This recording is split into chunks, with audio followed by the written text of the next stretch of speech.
Welcome everybody to StormTV. This is David Wenk up in the booth. Tonight I have Mike along with me as a co-commentator. Want to say hello, Mike? What's up, everybody? Alright, we should be an interesting race tonight where we are in qualifying right now. 100 laps at Indianapolis. We had a pretty good race last week and hopefully we can see the same this week. What are your thoughts on tonight's race, Mike? For tonight, I'm really hoping that tonight's race is going to be extremely exciting. Indianapolis is always a fun place to run, especially with these Gen 6 cars. Very loose at some points, but it can be very tight at the same time. So I'm hoping to see some very close racing. And while Indianapolis might look simple, it is actually very tricky. With very little banking, you're going to have to use your brakes, you're going to have to use your downforce just to make the car turn. As we're watching some qualifying here with Everett D Lane. Let's get it on board with Everett D Lane on his qual run. This is a tricky rectangle, as a lot of people say, but it's a famous rectangle, and it's a fun to drive. It's a fun track to drive, excuse me. But if you miss your mark just a little bit, you're going to be sent right up to the wall. It's very unforgiving. Oh, absolutely. This, I was running the official iRacing truck series earlier this week, and I got lucky to win one of my races.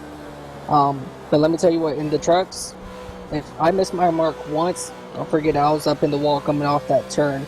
And I did some testing with the Gen 6 early this week, and same result. If I missed my line going into that turn, you're going to go up and pound the outside wall.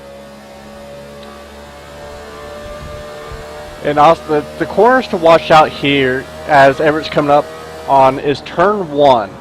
Now, you want to get low, and you want to make sure you're going about 160, 162. This league is running a fixed setup, so that's going to hurt him a little bit.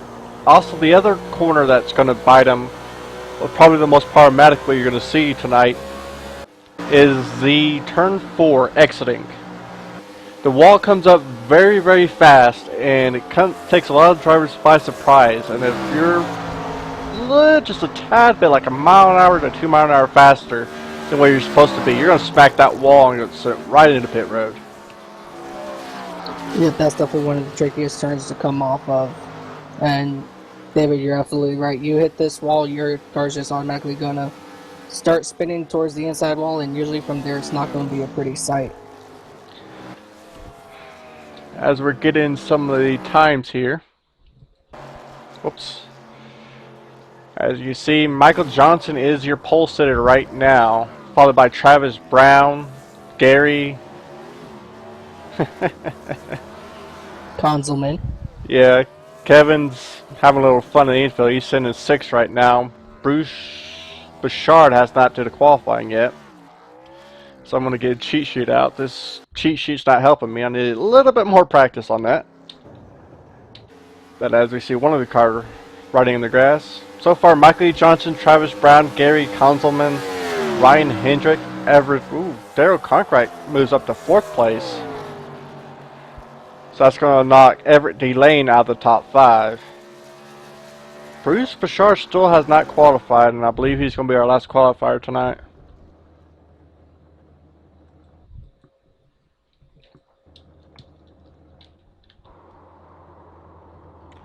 Speaking of Bruce, like he's still in the pit road, so you may want to start in the back here tonight. Yeah, and I'm also looking here. Looks like Joel Wood hasn't made his qualifying attempt yet. Joe Wood.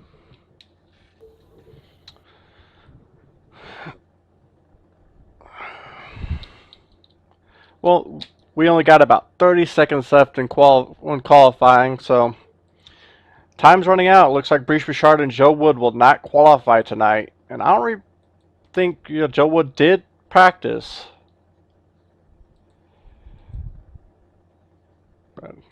Did Brandon Smith racing tonight? I see he didn't practice a whole lot.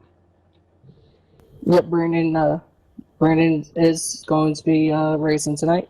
All right, that's good to know. Yeah, it's looking like he's going to be starting 8th on the field.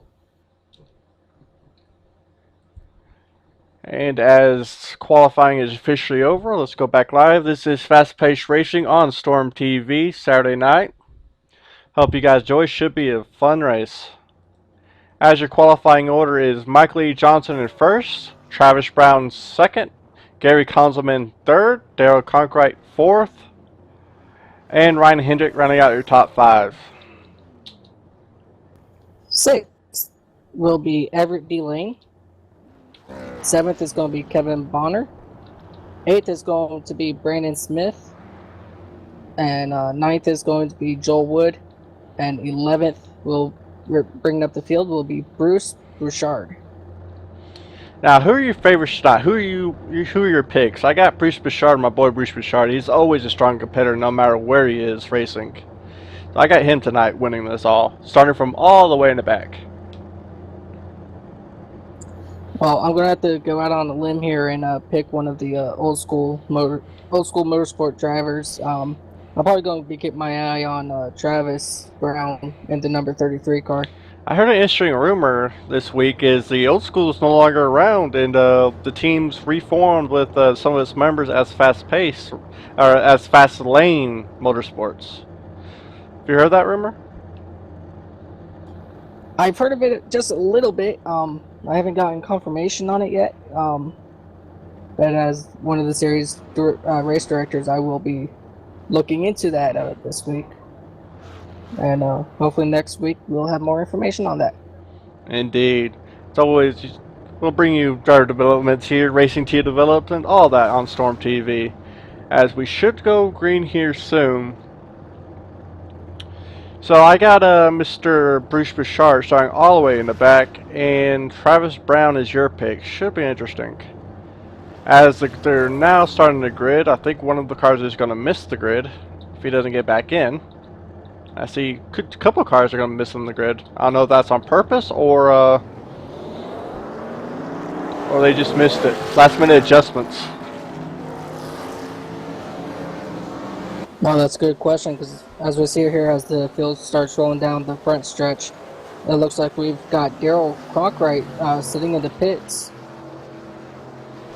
It looks like a couple people want to start in the back, it looks like. Because I saw another one that wasn't on the grid. That's going to move a few cars up.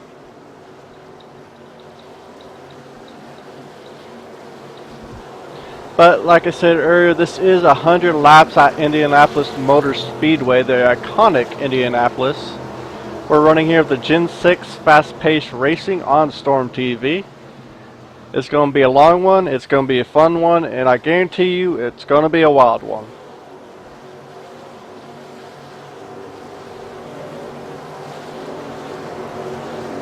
Yeah, it will definitely be an interesting race.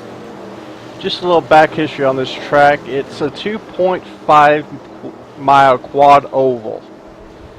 And it's basically shaped like a rectangle. So, and it has very little banking on the corners. The trick corners are going to be entering 1 and exiting 4.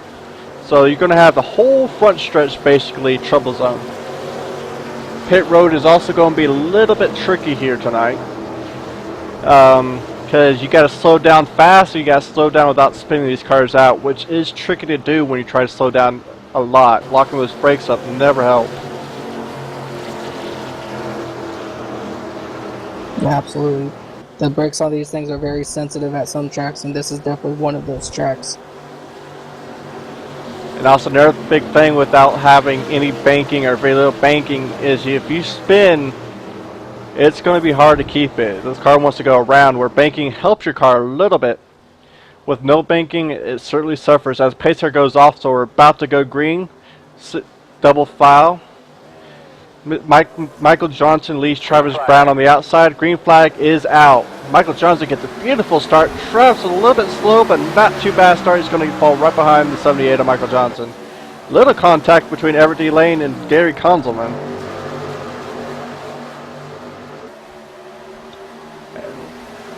Michael E. Johnson definitely got a really good start there as they go through turns number 2 to go down the backstretch for the very first time.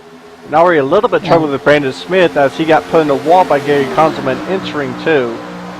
he has some damage on that car. Let's see how it affects him throughout the run tonight.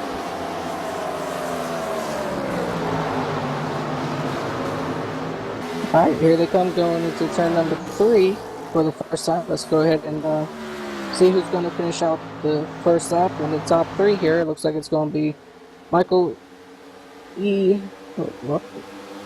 Michael E. Johnson, or as everybody likes to call him, MJ. He has about like a second to a second and a half lead over Travis Brown. As I'm looking back here, Gary Konzelman solidified that third position, but it looks like, it looks like Everett D Lane is going to try to apply some pressure, and look who's behind him. Bruce Richard, starting all the way in last, is putting some pressure in 5th place.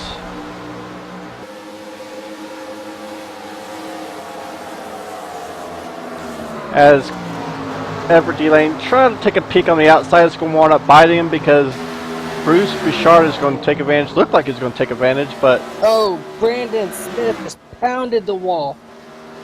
As we're watching there, heavy damage to that right side. As he's in the grass, looks like we're going to stay yellow. Well, I mean, we're going to stay green. He's off the track. He's waiting until everybody gets by. As I'm going to try to go back to him. But heavy damage to that 50 car. And he's struggling getting that thing back to pit road. As let's do a replay to find out. Caution is out. Be ready with, there you go, be ready with that brake clean and stuff, guys. Your blower, Let's they're going to drop down. take a replay of exactly what happened to the 50 of Brandon Smith. So I try to get. Alright, as I'm watching the replay here, they are coming out of coming through the third turn, and Brandon just lost it.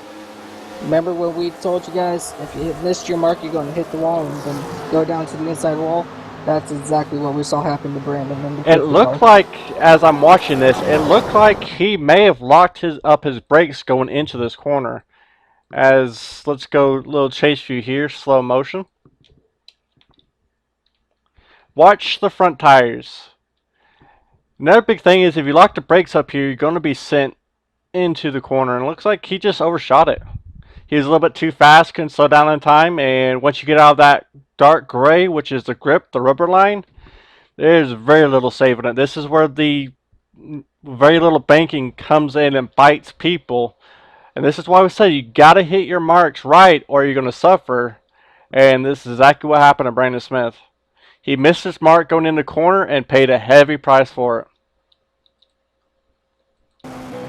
Absolutely. Hitting your mark at this track is definitely a very hard thing to do, but it's also an easy thing to lose. As we're going to try to get, if you want to drag Brandon down here for a talk mic, we're going to try to get Mike over on the radio. See if we can.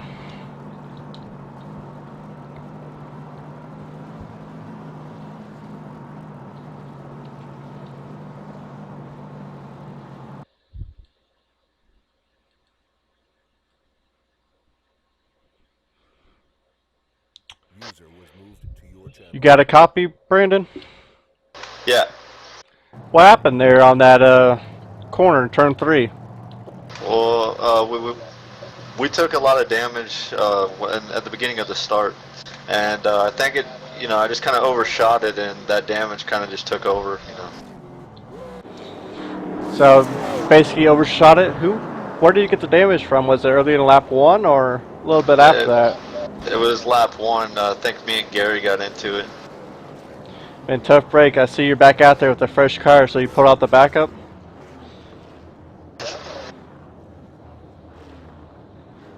In your opinion, how good is that backup car? You think I still have a shot to win this?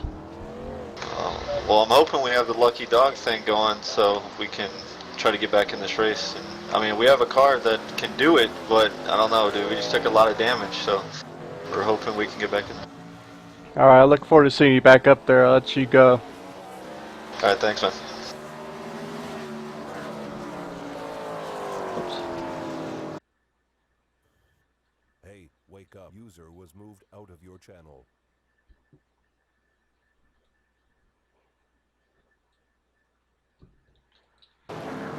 Alright, we are back here. That was Brandon Smith. As you saw, just took a hard licking at a wall. And looks like he had a little bit of damage at the beginning of the race. And as he said, he overshot it. And this track is not very forgiving. And he paid the heavy price for it. As I'm looking at this, Gary Konzelman, Everett D Lane, I don't think pitted. Can you get a confirmation on that, Mike? Gary, let's see. Yeah,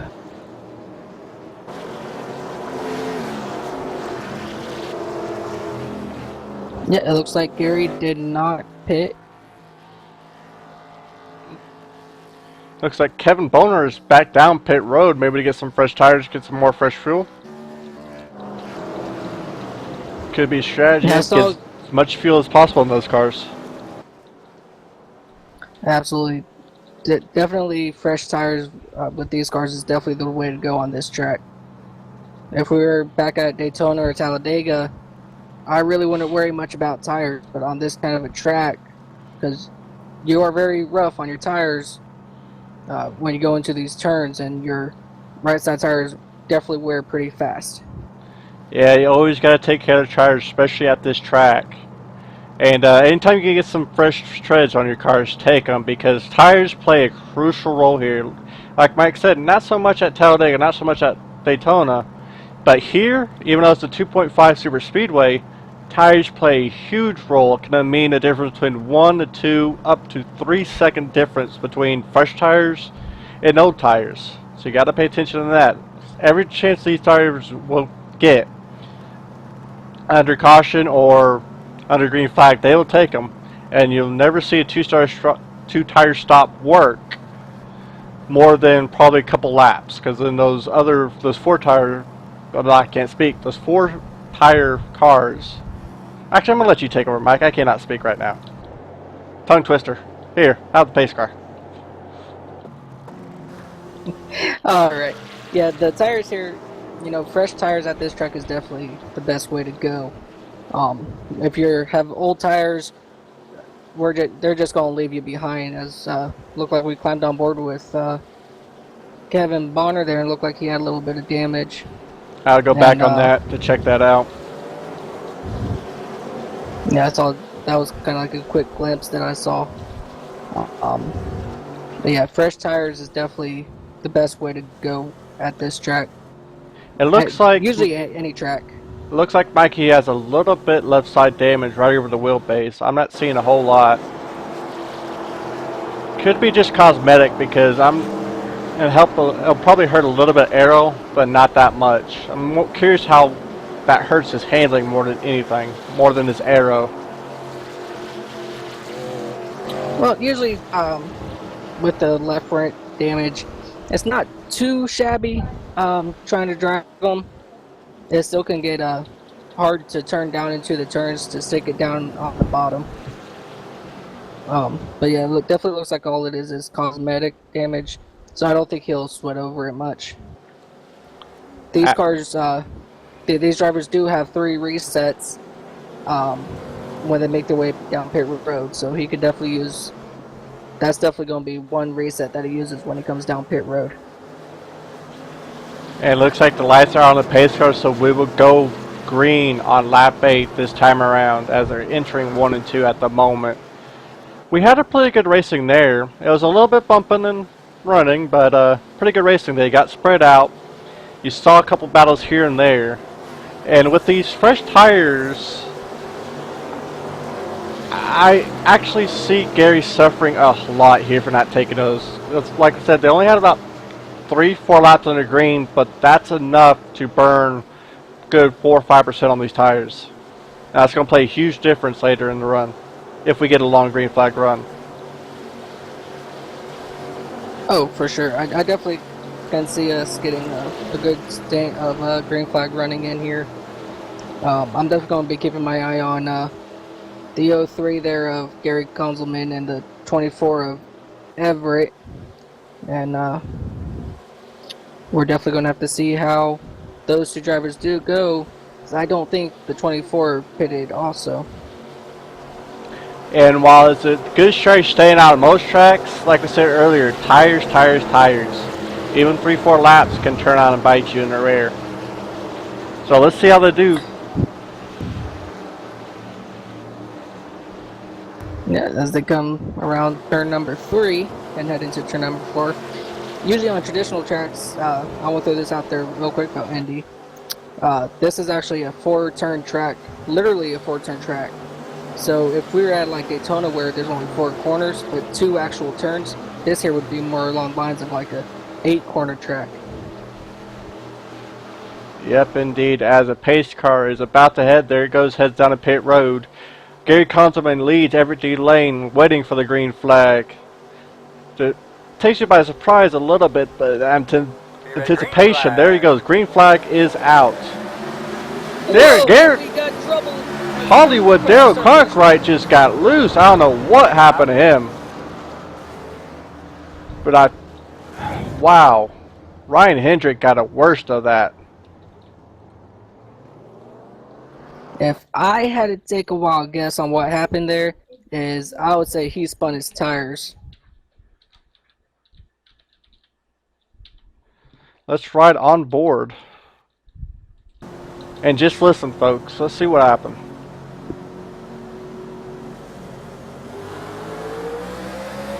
Yep, you're right. He spun that tire.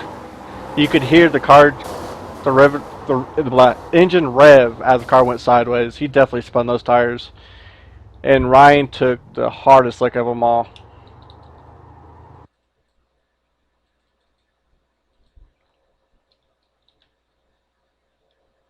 Yeah, these cars are definitely tricky to get going on the starts and restarts because they have so much horsepower in these engines that just hit the gas a little bit too hard on the start, you're just going to spin it, as you saw there with Daryl. As I try to get a good spot of Ryan Hedrick here. Let's go on board, see what he sees. Then we'll get you back in the action. Mike, can you see if anybody gets up down pit road for me, please? Yeah, I'll watch pit road for you. It's Ryan on board as we're going green now, as you see the car start accelerating a little bit. And you see up there that black 54 get a little bit sideways, and that's the result of spinning tires. And as we watch, he just had nowhere to go. Travis Brown beautifully avoids it, but Ryan sadly could not. Tough break for him. They're both going to pull out their backup cars, and it's going to be, well, they're going to have to get the backup cars out early here on lap 9. Yep, as I'm watching the cars come around the front stretch here, it looks like we got Gary Konzelman and pits along with Bruce Bouchard. And Michael E. Johnson is also coming down pit road. Yeah, that's a smart thing to do. Get those fresh treads as many times as possible. You have an unlimited tire supply here at iRacing, and you got to take advantage of it. Oh, absolutely. As I'm watching Daryl head down to turn number 3 with his battered car. And he is struggling with it right now. Absolutely. Let's see if he can coast it all the way home to pit lane to see if he can get that reset taken care of. As we're riding on board, and this is a classic sign of he's not crab walking a little bit as they get in the grass. He's going to be the new lawnmower here on StormTV, it looks like. But you see that wheel crank a little bit to the left. That's a result of badly damaged suspension here. And that's a result. In order to go straight, you got to turn it left, which is always fun as a driver to have to do. Yep, as we see Daryl make his way down pit road now. A very long pit road, might I add into that. And the pit road speed, I believe, is 45? 55? Somewhere of those two. Yeah, it looks like it's 55, but it looks like he's speeding a little bit down pit road to make sure he can get there in time. I think he'll receive a black flag, possibly. Now, he was already a lap down. Louise, I've already passed him once as he was making his way around, I do believe. And it looks like Lawnmower, the original Lawnmower, Everett D Lane, is having a little fun with the pace car now. And also, I do not believe he did not pit the second time, so he's really hurting himself. He's playing a really good strategy here. I don't know. We're gonna have to find that one out. We see a couple more cars make their way to pit road. Nope, Kevin does the fake out here. But I did see another car make it down pit road. I'm trying to find out who it is. That's Joe Wood in the AMD 79 car. The AMP 79, excuse me. Looks like he has a little bit of damage. He was involved in that wreck with Daryl. He got the first hit, I do believe. He's going to go back, try to get that car repaired more, so it's more drivable.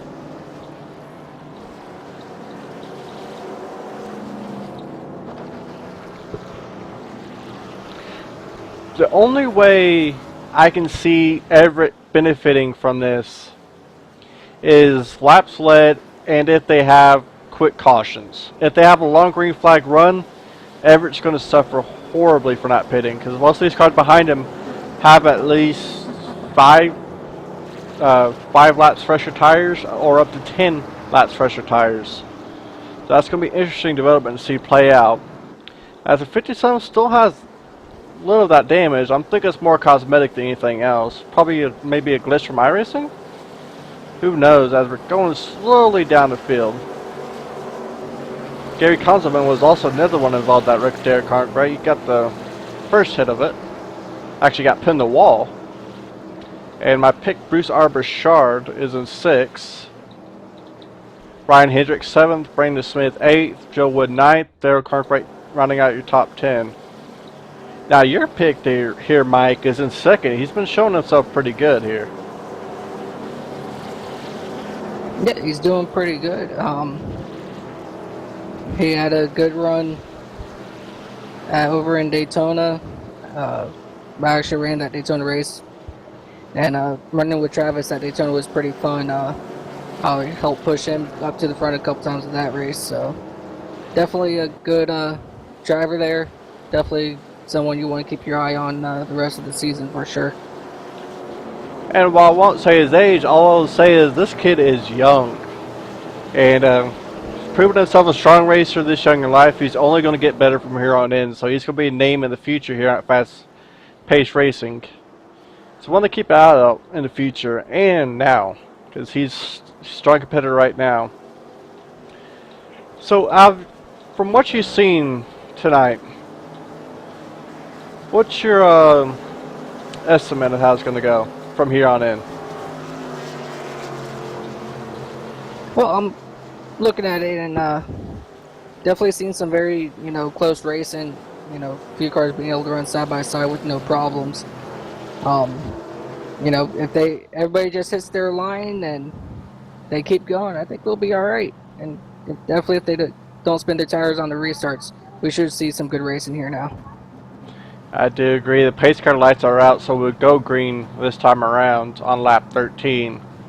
And as I said, Daytona is once these guys get spread out, we can have a long green flag run.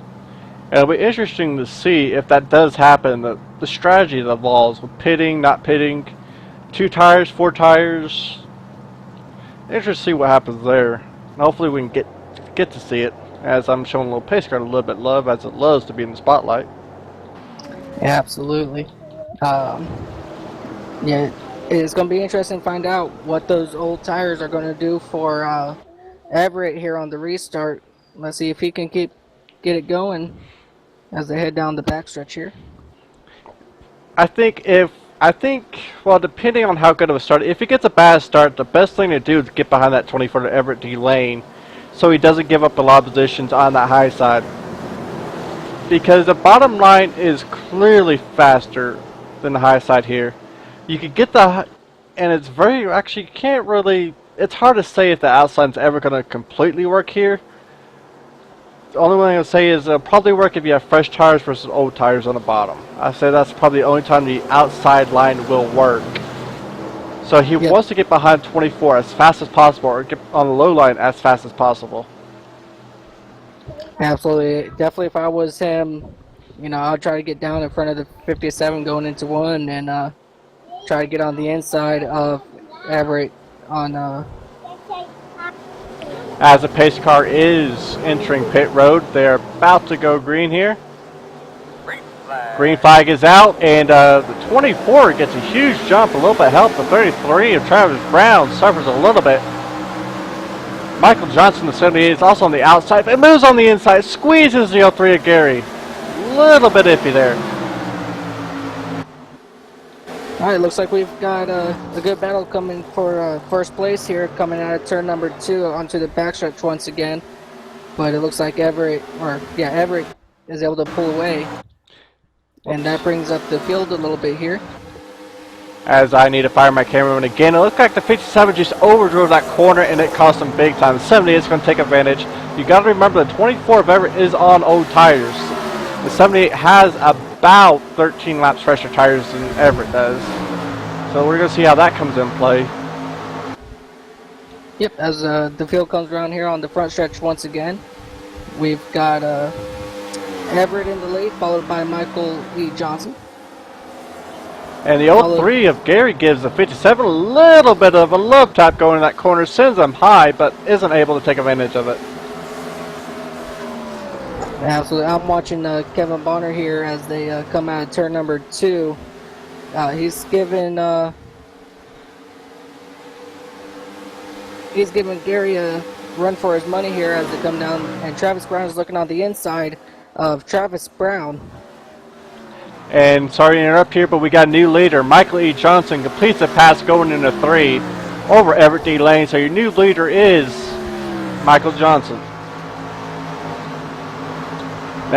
Expect Everett D Lane to fall back a little bit with those other tires. As we see, he's doing a little bit.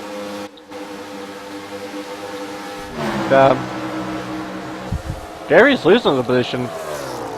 Lost one position here as Travis Brown moves up to 4th and is on a charge to make on his way up to the front.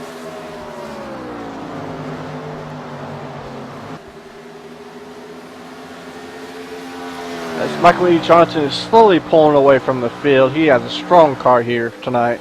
Everett D Lane remains in 2nd, Connor Bonner 3rd, Travis Brown 4th, Gary Konzelman rounds up your top 5. As we mentioned earlier in the caution, once these cars get spread out, you can expect a long green flag run. So I'm slowly going through the field. Here's our Richard gets a little bit high. Yeah, it looks like Ryan Hedrick here is going to lose 2 positions on this lap. Not sure exactly what happened to him, but as we see Brandon Smith making a move to the inside on Bruce Bouchard as they head into turn 1, but Brandon slows up too much. And now he has an issue with on the outside. Okay, indeed, a little bit too much. I don't know if he let off to let Bruce down, or I don't know what happened, but okay, he just slowed a little bit too much, and it cost him a pretty good run there on the inside as we move up the field here. As the front pack's a little bit spread out, and surprisingly, Everett D Lane is not falling back as much as I thought he would with those other tires.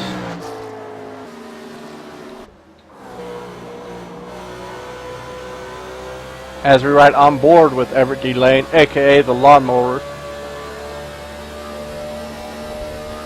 We'll give you a lap ride with him.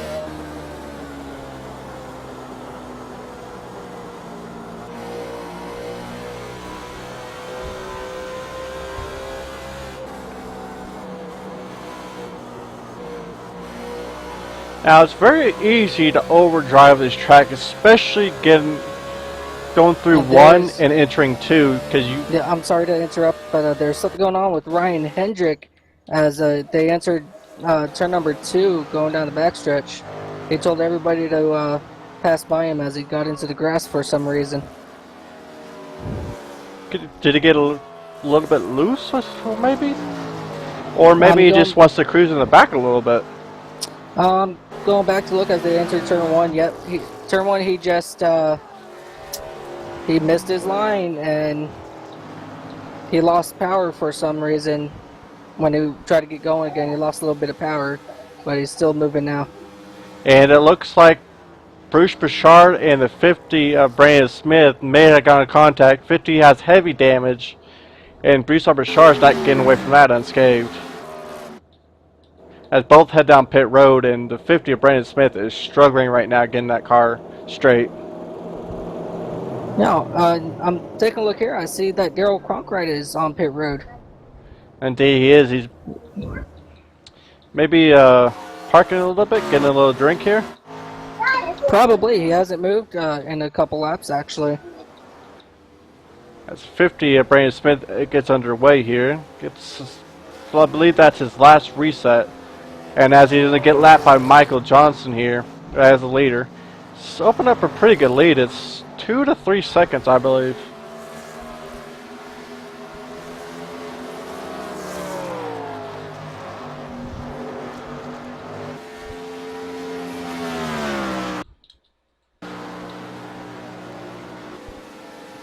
As I'm looking back to second place, Travis Brown is slowly catching the 24 Sth Everett D Lane.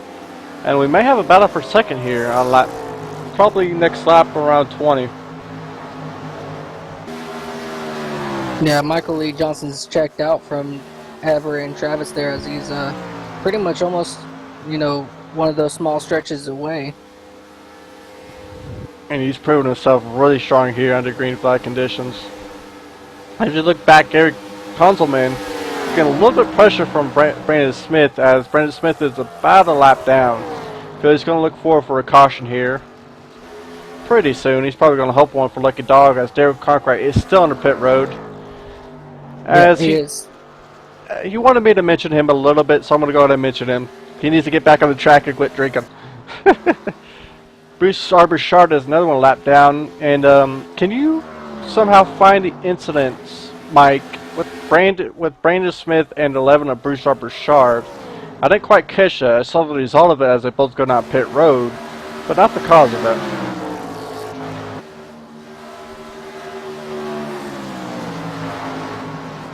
I'm actually going to try to take you as Gary Coleman gets in the wall a little bit. I'm going to try to rewind it for you guys, see what happened here. This is back on lap 17. Looks like Brandon Smith just missed brake. Got a little swirl in the brake, got a bit loose, and ooh, something had to happen. That car snapped right.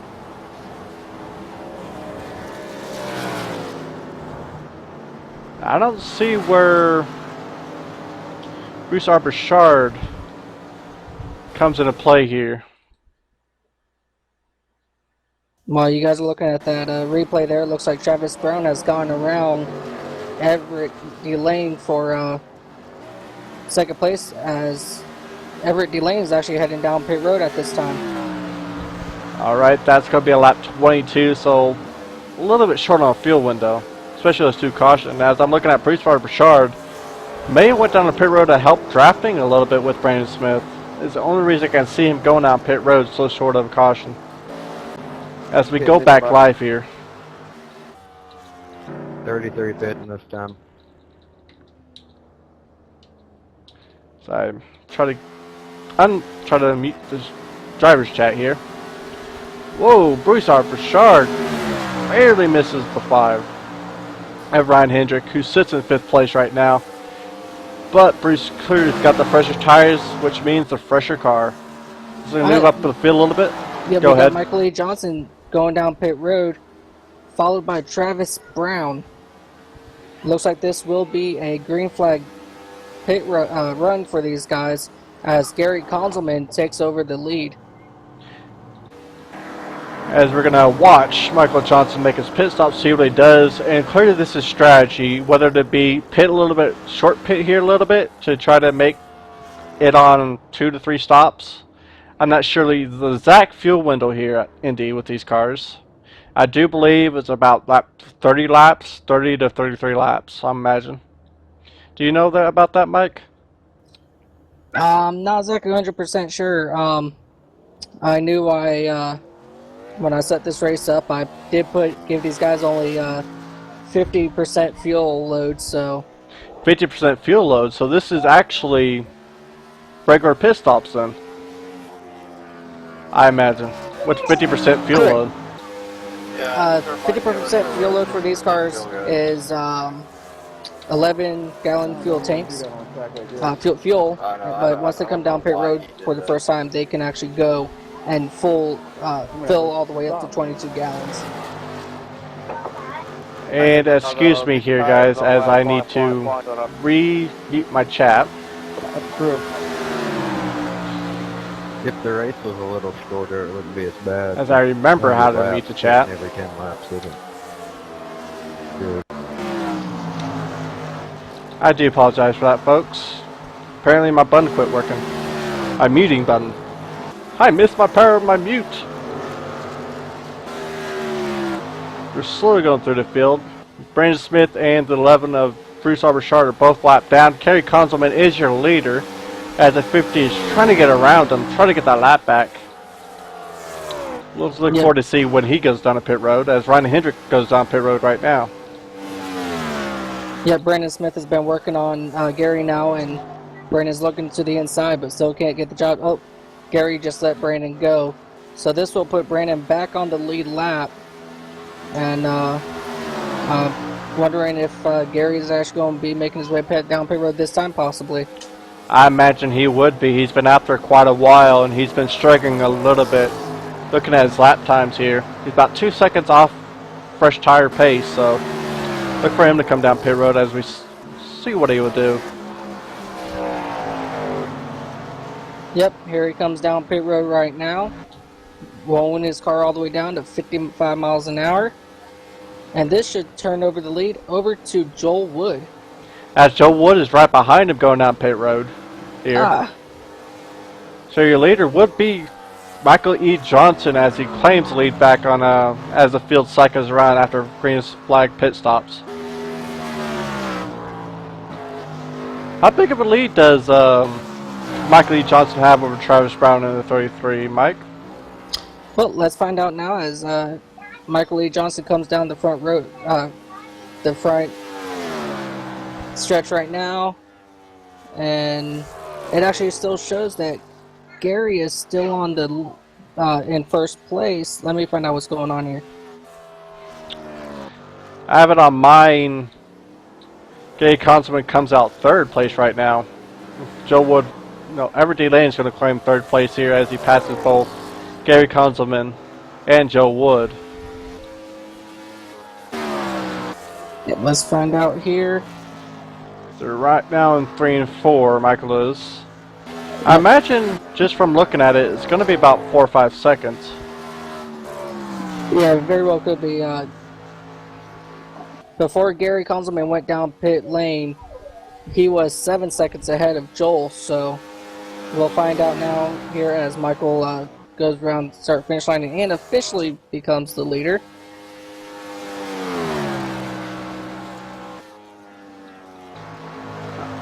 And Travis Brown is 7 seconds behind him.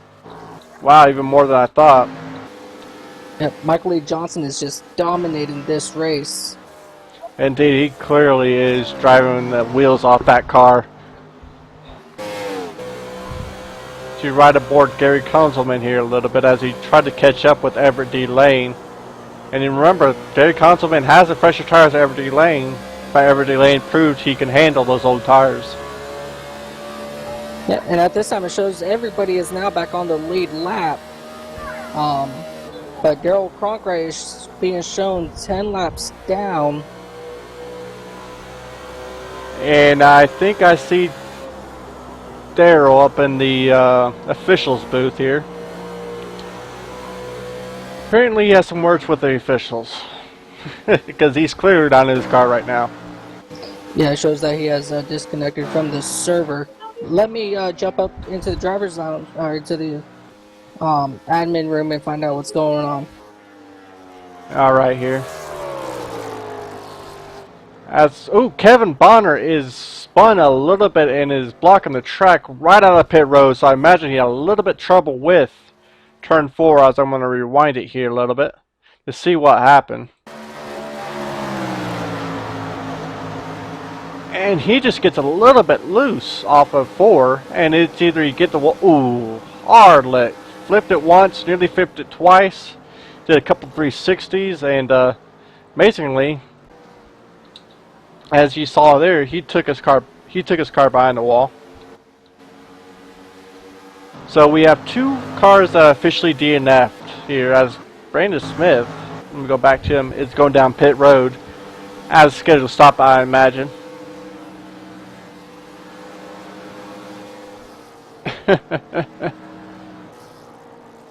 Looks like Daryl Cronkwright is announcing his retirement again. No change in the lead. It's Michael Lee Johnson is continually dominating, and Travis Brown is slowly going backwards here. I imagine it's about 10 seconds now. Let me make sure. Still 7 seconds, it looks like. 7.8, so he's slowly losing time to Michael Lee Johnson. Pace car, no one likes you. Brandon Smith is finally going out. 4 fresh tires and a full load of fuel.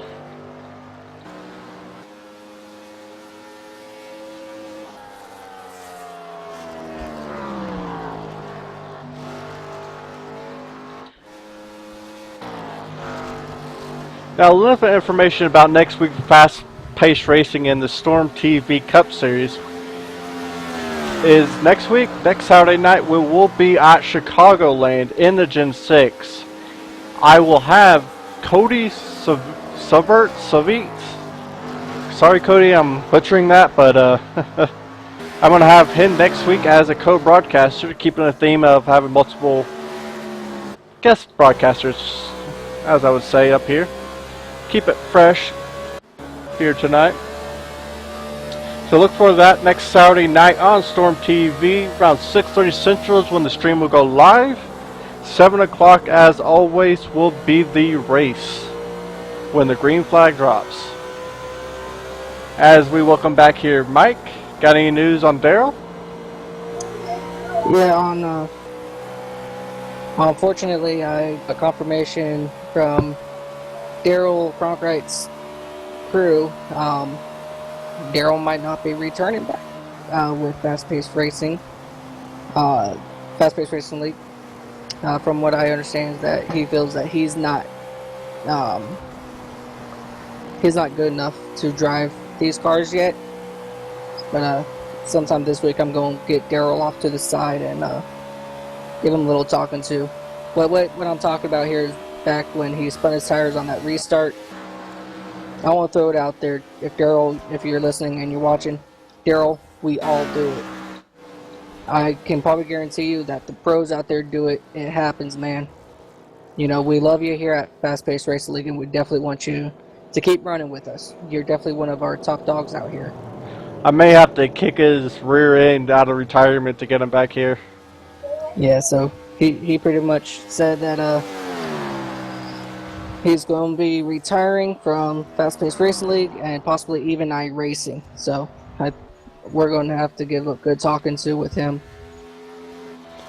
As it shows here, as Kevin Bonner has also left the race. Yeah, he spun it off of 4, got a little bit loose off 4, didn't touch the wall, but got loose, hit the pit road wall, spun it, flipped it, and just called it a night. That car was too damaged to continue. As you're watching Michael Lee Johnson head into 3 right now on lap 33.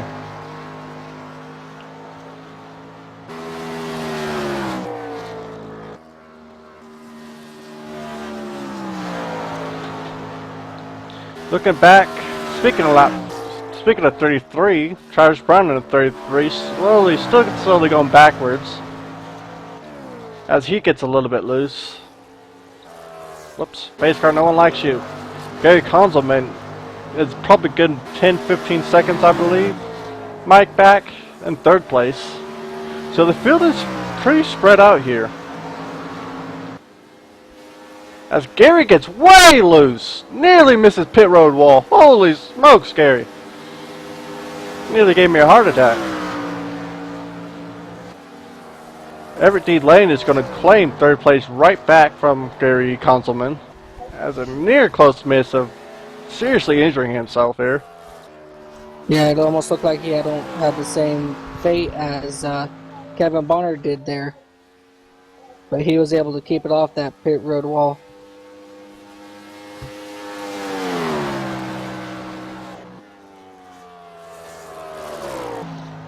Indeed. Beautiful save, by the way. I thought he was going to nail that pit road wall. But he's nearly missing it, as we got 3 cars retired, or 2 cars retired. Daryl Cronkwright, Kevin Bonner has took their rides behind the wall. Just for early wrecks, one announcing his retirement a little bit too early, as they're going to have to work him back in shape, and the other one just car was too damaged for the pit road crew to repair and had to take it behind the wall, sadly. He's going to take a hit in points here. He has a solid finish last week at Daytona with the 3rd place finish. I do believe he was given. So he's going to take a little hit points in the standings, but probably nothing too much he can't get back from.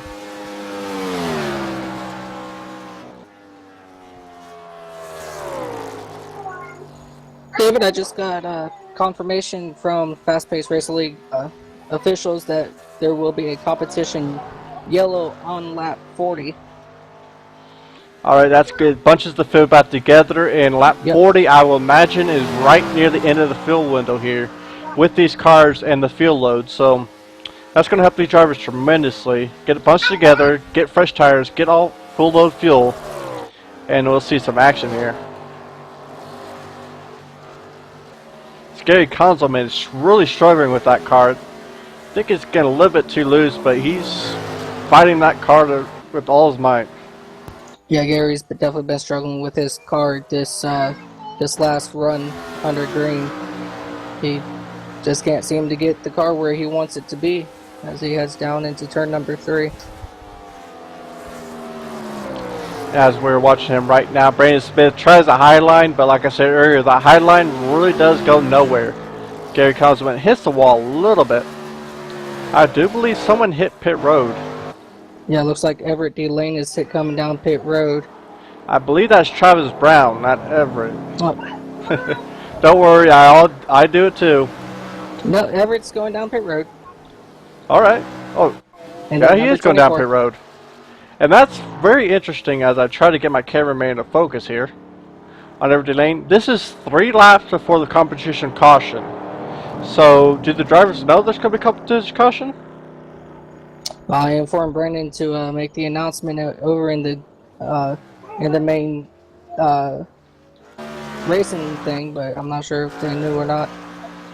Oh, Hey. Michael E. Johnson, he just fell out of the race as his received throughput fell to an acceptable level. That just kicked. Yep.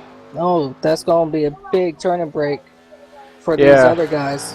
That's going to put Gary Konzelman in 1st place. And as we see some of these drivers go down pit road. Now what's interesting in this, like I said earlier, oh, Bruce Arbor hits the wall hard. Question is this going to bring out caution? Nope, he's going to use that toe. Caution is out. This is going to be a competition caution, guys. Yeah, as you saw earlier with Bruce Arbor as we try to figure out what happened to him.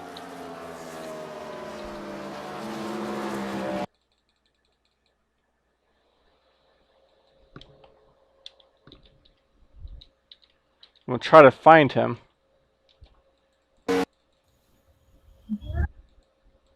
Looks like he may have just hit the wall. Yep, he just hit the outside wall and came back and hit the inside wall. That's another case of going too fast or hitting those corners way wrong. And that's real. It's just barely a tap, but it was enough to send him hard inside. He's going to have to pull up a backup car here. But that's going to be a competition caution here on lap 39 of 100.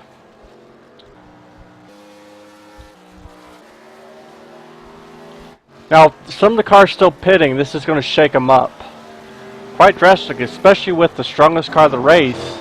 Has some issues, and it looks like the 50 hit Gary Konzelman a little bit. He's in the grass right now and hit the inside wall also a little bit. Let's see how much damage he has.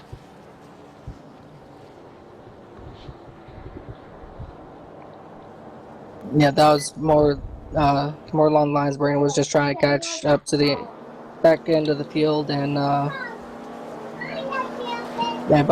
they came up on him a lot quicker than he thought. As you try to shake that car, test the handling a little bit. And you can see he does have some damage to that left side fender. And I don't think that'll affect him too much, but you never know. That could look like a little bit, but the suspension may be damaged as he's trying to test that car out. As you see him looking back and forth.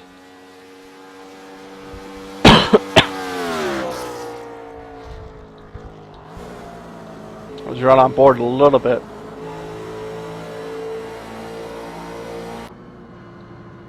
Everett D Lane goes in the pit along with Travis Brown, Gary Konzelman, and forgot your name. Oh, I'm gonna have to fire my cameraman. He's sucking right now. Ryan Hedrick is the other one. Hedrick, not Hendrick. Hedrick. Try to get some more fresh tires, fuel, all that good stuff here. And Joe Wood will be your leader. He's probably gonna be real excited about that. Just lead some laps at the famous Indianapolis. As I seem to lost Mike here a little bit. You may want to figure out what happened with Michael. Tough break for Michael. He dominated the whole race, really. Pulled out a 8-9 second lead. As we're rejoined by Michael. Got any word? Got any news? Yep, Michael Lee Johnson will be possibly rejoining this race.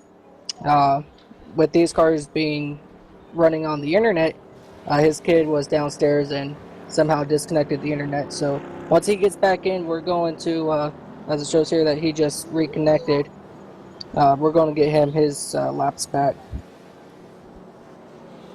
Indeed, he's going to be a few laps down. He's going to have to hope for cautions, or he has to play on strategy to get back into this race. Tough break for him. He's dominating the whole race, and tough break for him. Yep, let me go jump down to speak with Bouchard over in Fastlane Motorsports. And would you mind dragging him up instead? Yeah, I'll drag him up. So we can talk to him, see what happened.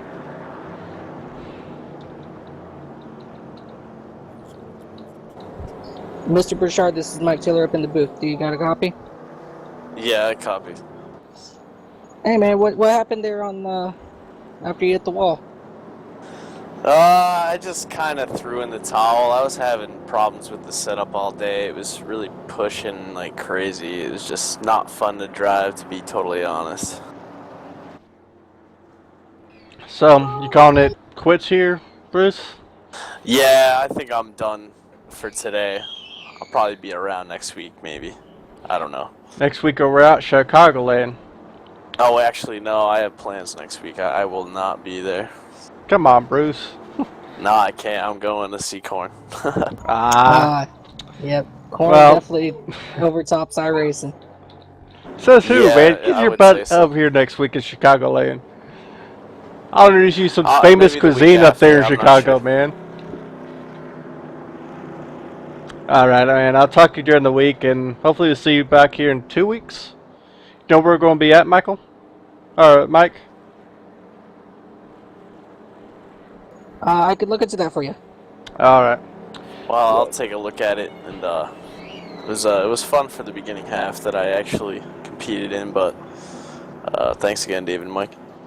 Well, thank you for participating, and I enjoyed seeing you out there. You were actually my pick to win the race, so Yeah. sad to say I'm you're going to sorry I go. couldn't pull through for you, man. No problem, man. I'll let you get back to what you're doing here. Alright, I'll see you guys. That was Bruce Arbachard, unfortunately taking it behind the wall as our third DNF victim for the night. Yep. And as of right now, it's going to be Chicagoland next week, and then Charlotte in 2 weeks. Charlotte is a fun track. It's also a tricky track, especially with 3 and 4.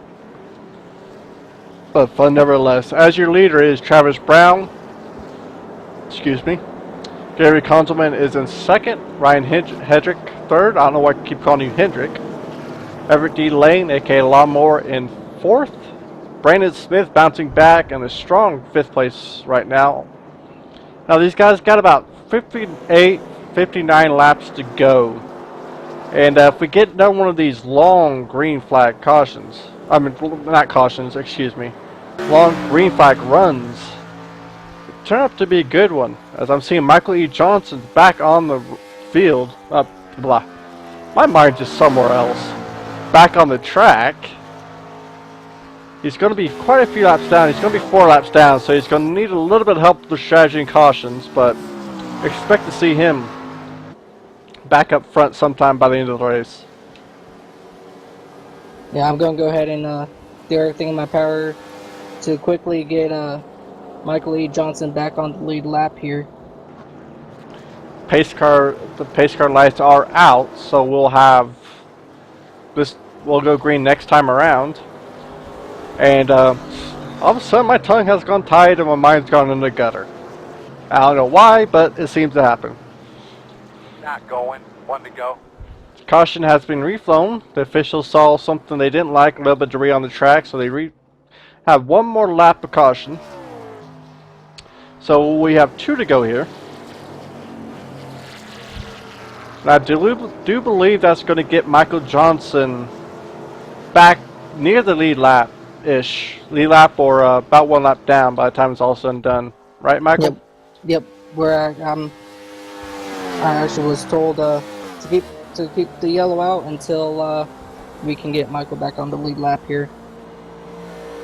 As we're right on board with Michael right now. Yeah, we're going to try to keep this thing as interesting at home for you guys as we can.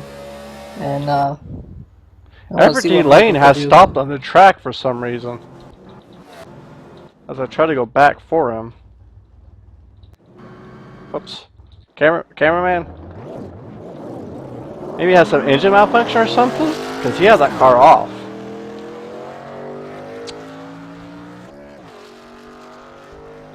I don't know what that was about, but it looks like he's got it refired and going back, catching the field.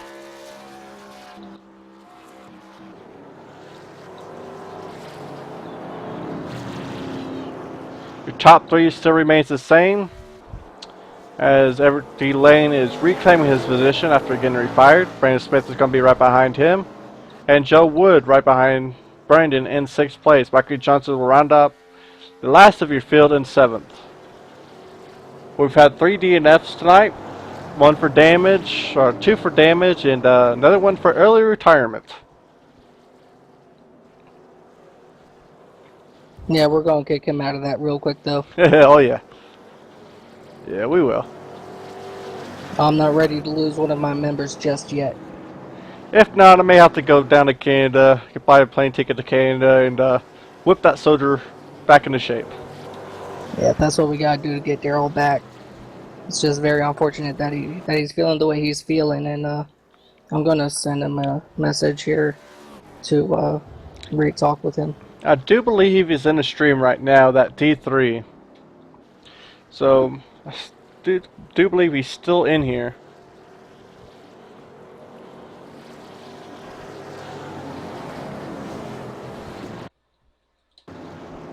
As we're working on your stage right now, the initials are your driver. Mix up in the lineup.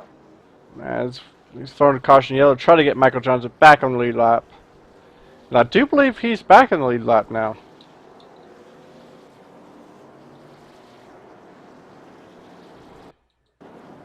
Whoops.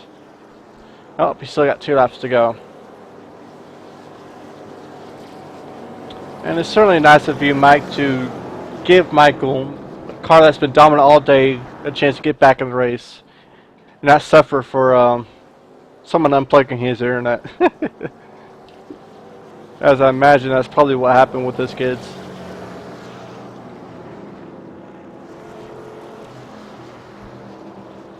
But tonight's race has been brought to you by StormTV. As we're going to be here every week Saturday night around 6:30 Central, 7 o'clock. With fast-paced racing here on the StormTV Cup Series. So I want to give a big shout out to the fast-paced racing. Let me put on this awesome show. And let me see these great races here. It's getting back. We have a couple people going down pit road. Smart thing to do. Well, David, on behalf of Fast Paced Racing League, we definitely want to thank you for putting these on for our fans. And, just doing everything that you do for us. So we personally want to thank you. I do appreciate it, man. All I have to say is I'm having a blast up here with Fast Pace. I really am. I look forward to covering you guys for a long time. That we definitely want to have you around more often, and hopefully we can get more than 10 drivers out here, so that If you keep the races you guys are keeping up, you're going to grow in no time. You got strong racers, strong competitors, and you put on some great racing, so it's only going to grow here. And I'll try to do my best to spread the word here at Storm TV about Fast Pace. And look forward to seeing you guys grow and growing with you guys.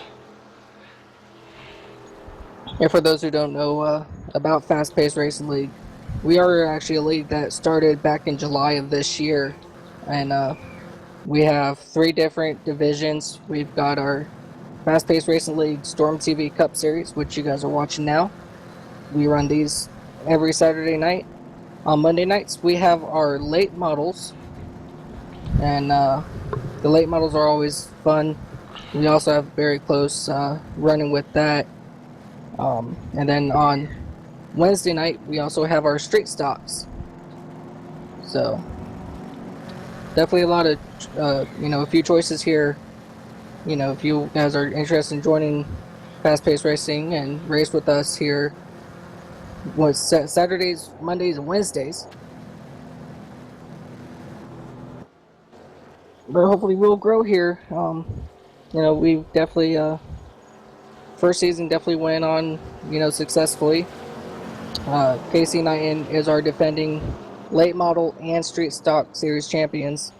But Casey's back in college now, and he doesn't get good internet in his dorms, so he's not going to be racing with us this season, unfortunately, as pace car does go back down pit road. And Michael Johnson is going to have a flying restart here a little bit. He's going to have to slow up dramatically, not to run in the field. Gary Konzelman lagged a little bit there. I see Brandon Smith all the way in the back. Yeah, he did blink out there, and whoa, Gary got onto the curb as they're going through turns 1, and we've got who is that? The 83? The 03. Wait. The 03 of Gary Konzelman, as I'm trying to go back for him. Oh, that's the 33 I was looking at. 33 of Travis Brown. Kind of missed what went on there. I got a little bit distracted. Looks like it was all sorted out. He's going to give me a heads up what happened there.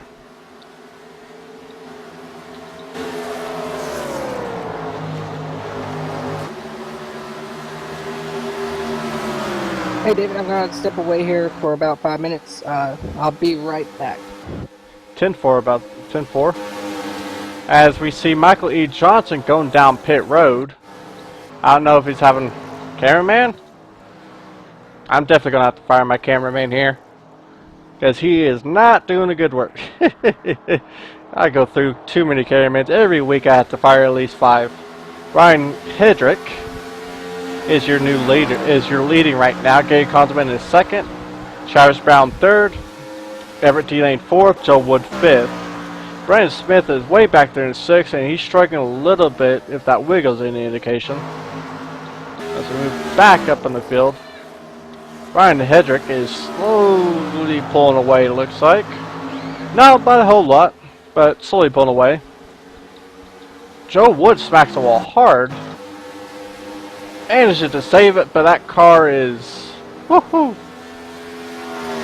He is working that wheel on that baby. That's going to get a 50 of Brandon Smith, a whole lot of time advantage on him.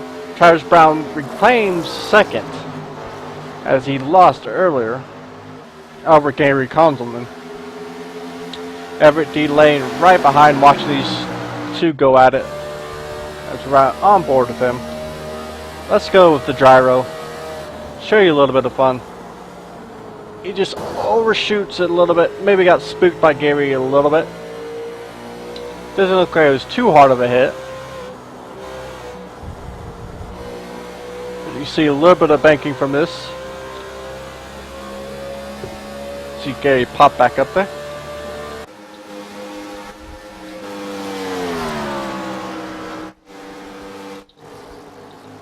pace car, no one likes you. As judging by times, Travis Brown is slowly catching the leader. Now I'll say within about 2-3 laps, we might have a new leader, depending on if he can get past him. As you see Ryan trying to limit his draft a little bit as they go into 3. Now what's unique about Indianapolis is you have a little stretch here between the corners, as you saw in between 3 and 4. See how Travis Brown gets off of 3, gets off 4 beautifully, and we'll try to catch back up to Ryan Hedrick.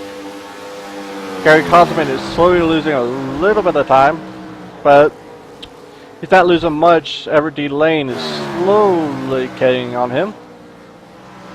The car that was struggling a little bit is Joe Wood, as you saw a couple laps ago on turn 4. Hit the wall, got a little bit loose, saved it, but he's got some right side damage that's going to seems to affect him a little bit. As we go back a little bit, Brandon Smith in 6th. That left side front fender damage has been affecting him as he's slowly losing time on his leaders and is struggling getting into the corner and keeping that car down. So it doesn't look like much, but looks like he has some front suspension damage a little bit. Not much, but a little bit, but enough to affect the handling of that car going in the corner. And the caution is out as I try to see what happened. Looks like Everett D Lane has managed to wreck the car, but let's see what happened here. I'm sorry about that, David. I am back just as Everett was spinning out of turn number 4. Yeah, he just got loose exiting 4, and what it said earlier, 4 is going to be a tricky spot, but we thought it'd be hitting the wall. Looks like they're just getting loose. As we're going to try to go here. You're going to be, but you're coming in and out. It's okay, though. Yeah, that's exactly what happened. He just lost it coming out of turn number 4 and took a heavy hit to that inside wall. For some reason, this chat likes to be unmuted.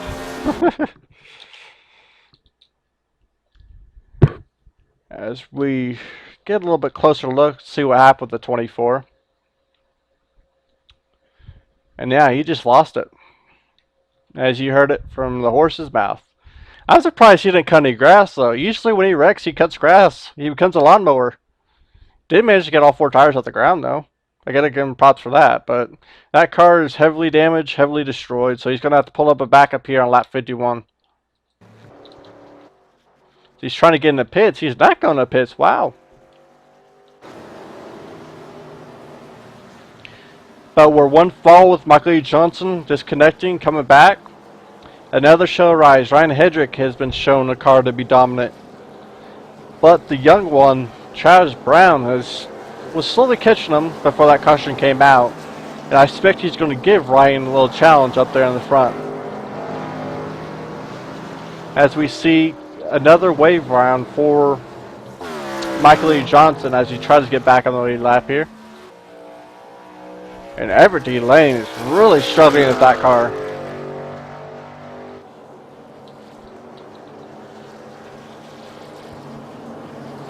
So from what you've seen, how do you like the racing here, Mike?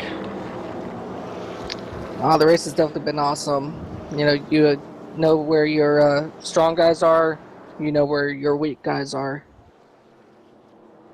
Another thing we want to keep an eye on, as we mentioned in the broadcast, is this track has 4 corners. So you have 4 chances of messing up each lap. Each corner, you have to go in and get out of it perfectly. While it may seem like 4 corners, sometimes it seems like 6 or 8 corners between the entrance and exit of each corner. Oh, absolutely. So, true is 4 corners by all definition of the word here. It can feel like a whole lot more, especially if your car's struggling with damage. Oh yeah, dude, these guys are coming around this track, in easy, 50 seconds each lap. Sometimes it just seems like forever, when you have a very upset race car and you can't control it. Sometimes it just feels like you cannot control it, and it takes may feel like you take 5 minutes just to get around it for one lap. Indeed, that it does. And Gary Konzelman, I don't want to call him Gary Coleman. I don't know why. But I don't know why I want to call you Coleman, Gary, but I do. But Gary did not pit in last caution, and he has good, probably 5-7 laps tires. Would you say? Yep, that sounds about right. As you guys saw, Michael E. Johnson pulling off to the side to let these other guys go. As him being a lap down, and he got a wave by, he's gonna have to go back to the rear end of the field once again. Indeed, and your pick has remained strong throughout the race. He was gaining on Ryan on that long green, on that green flag on the last green flag run here, and he was keeping up pretty decently with Michael Johnson when he was trailing him. He was falling behind a little bit, but he's shown a strong car all race long, sitting mostly in that second and third position as we see Michael E. Johnson go down pit road. Gary Konzelman is also going to follow along with Joe Wood, it looks like, all the way in the rear. Get those fresh tires, get that full load of fuel. Oh, definitely the best way to go. You know, I don't know why he didn't pit first time around. But yeah, back to Travis Brown. Yeah, he's definitely been strong all day. You know, and Michael E. Johnson, I think he has the car that you got to beat. Indeed, man, he's my new pick for the race here. He's also one of my old my Storm buddies. And I know you guys heard of Storm Motorsports as you see on my Twitch channel. And Michael Johnson was one of them, along with Bruce Arbachard. And in fact, still a member when he races with me on the roadside. So he's always a strong member. But I thought Bruce would take it. And unfortunately, I was wrong. So I'm going to have to pick one of my old friends, Michael Johnson, to win. And I'm guessing you're still wanting Travis Brown, who currently sits in first position, as your pick for the race. Absolutely. But I also want to count out Gary Konzelman. I think if he can get this car dialed in the way he needs it, going in and out of these turns, I think he'll be golden. Indeed, he struggled a little bit in the rear parts right after the green flag drops, but he always, once he gets that car settled in, he starts making that charge to the front, and if he can work on that restart a little bit, I think he'll be golden for the rest of the race. I think he'll make a strong push towards the front, but he's going to have to work on that one lap, that restart, and the 1-2 laps afterwards. Oh, absolutely. And I'm seriously getting trolled by Daryl on text message up here in the booth. Apparently he thinks he's a girl. Anyway, that's another story from another day. Is he sitting in the chat room on the on Twitch TV? Let me take a look here. Probably is. I'm not seeing him. But he could be watching without his Twitch account. You never know with him. As who's that car back? Is that? Oops. Joel Ward is making. He wants more of those fresh tires.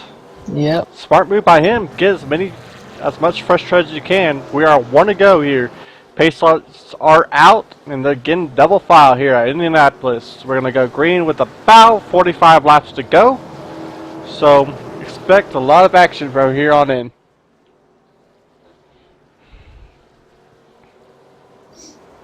It looks like for Joel Wood it was a stop and go, so he was just topping off the tank there. Indeed, judging by what we've seen previously earlier in the race, you got about 20 to 25 laps of fuel with these cars. That's going to put it roughly about another 2 stops to make it to the end. If we go green all the way, so that should be interesting. As Joe Wood finally pulls up to the field, we're going to have 7 cars, and it should be exciting.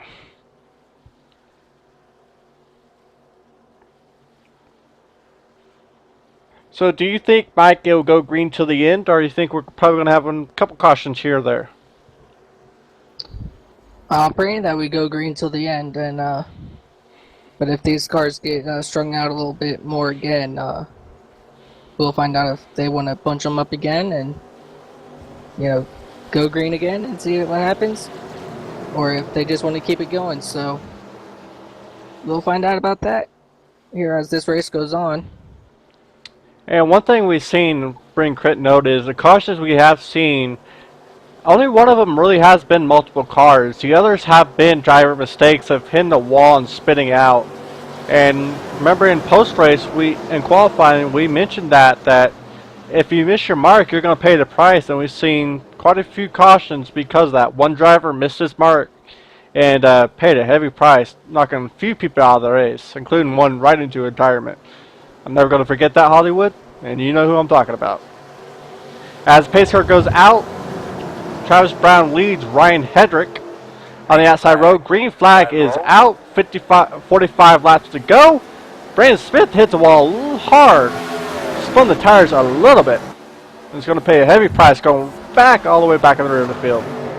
See, Daryl, it's just not you. Sorry, I had to.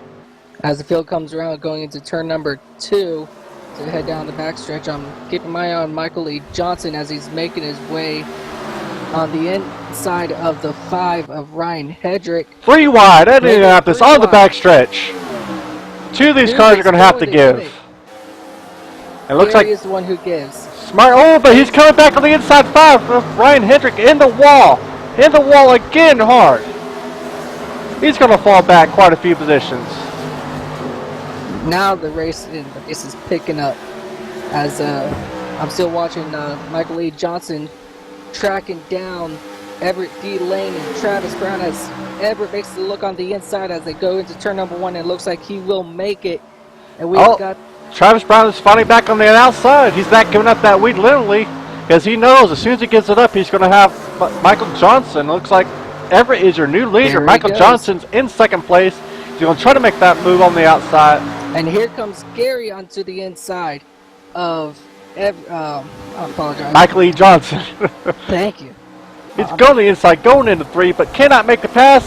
Oh, this is getting hairy, folks. These guys are racing like it's the last lap, and I love it. It looks like Gary got into the wall there a little bit as they came out of turn number 3 as they had come down the front stretch again. And Michael Johnson is not going to give Everett any room as he looks to the inside as they come down turn number 3. Michael E. Johnson makes the pass. Your new leader, Michael Johnson, but Everett D Lane is going to fight back on the inside. He's going to have that room. Nope, he cannot do it. Michael E. Johnson, coming from disconnecting, going 5 laps down, has come back and returned your leader. Let's see if he can dominate like he was early in the race. So if he does that, these guys have very little chance. Yep. Everett Lane finished second last week over in Daytona. So I think he's going to be the one of the ones that you want to watch to the end of the season as well. Indeed. He's shown strong performance in the first 2 races and showing a strong performance here tonight. But can he catch the storm that is Michael E. Johnson, because he is laying on a clinic on these guys. He's driving that tails off that car and seems no one's coming close to him. As I'm looking at your pick right now, Travis Brown, and struggled a little bit, got caught on the outside earlier in the run and fell back all the way back to 5th, but he's made his way back to 3rd. And is slowly catching on his teammate in Fast Lane Motorsports, if I'm saying that right, Everett? Joel Wood hit the wall in turn 1, got a little bit loose, but was able to correct it. And he's going very slow right now. As I'm on him. It looks like he may try to go to the pit road. Yes, he does. Gets in the grass a little bit. He was taught well by Everett. But it looks like he's off the track, and so I'm slowly going up front here as I'm trying to avoid the pace car, which seems to be in the center of attention. We have 41 laps to go. Michael E. Johnson is your race leader. slowly pulling away. Looks like about 1.5 to 2 second lead over Everett D Lane, but Everett D Lane is going to have some competition with his teammate of Travis Brown in the 33. Yep, as the cars come in, flying down the backstretch heading into turn number 3. Travis is just ever so slowly getting to the back bumper of Everett as they head into turn number 4. Indeed, I expect Travis to make a move here on the stretch. He looks like he's got a beautiful run off of 4. Let's see if he can capitalize on the straight with the draft.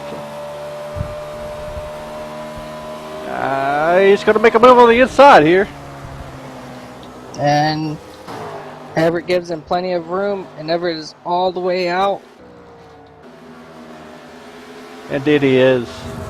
Alright, now the ultimate question is, can Travis catch Michael, who has been dominant this whole race? I say if anybody, it would be Travis, because he's shown he has a consistent car. He's been in the top 3 most of the day. Second place, right behind Michael E. Johnson for the longest time early in the race on that long green flag run. Now, I'm interested in that question too. Can he do it?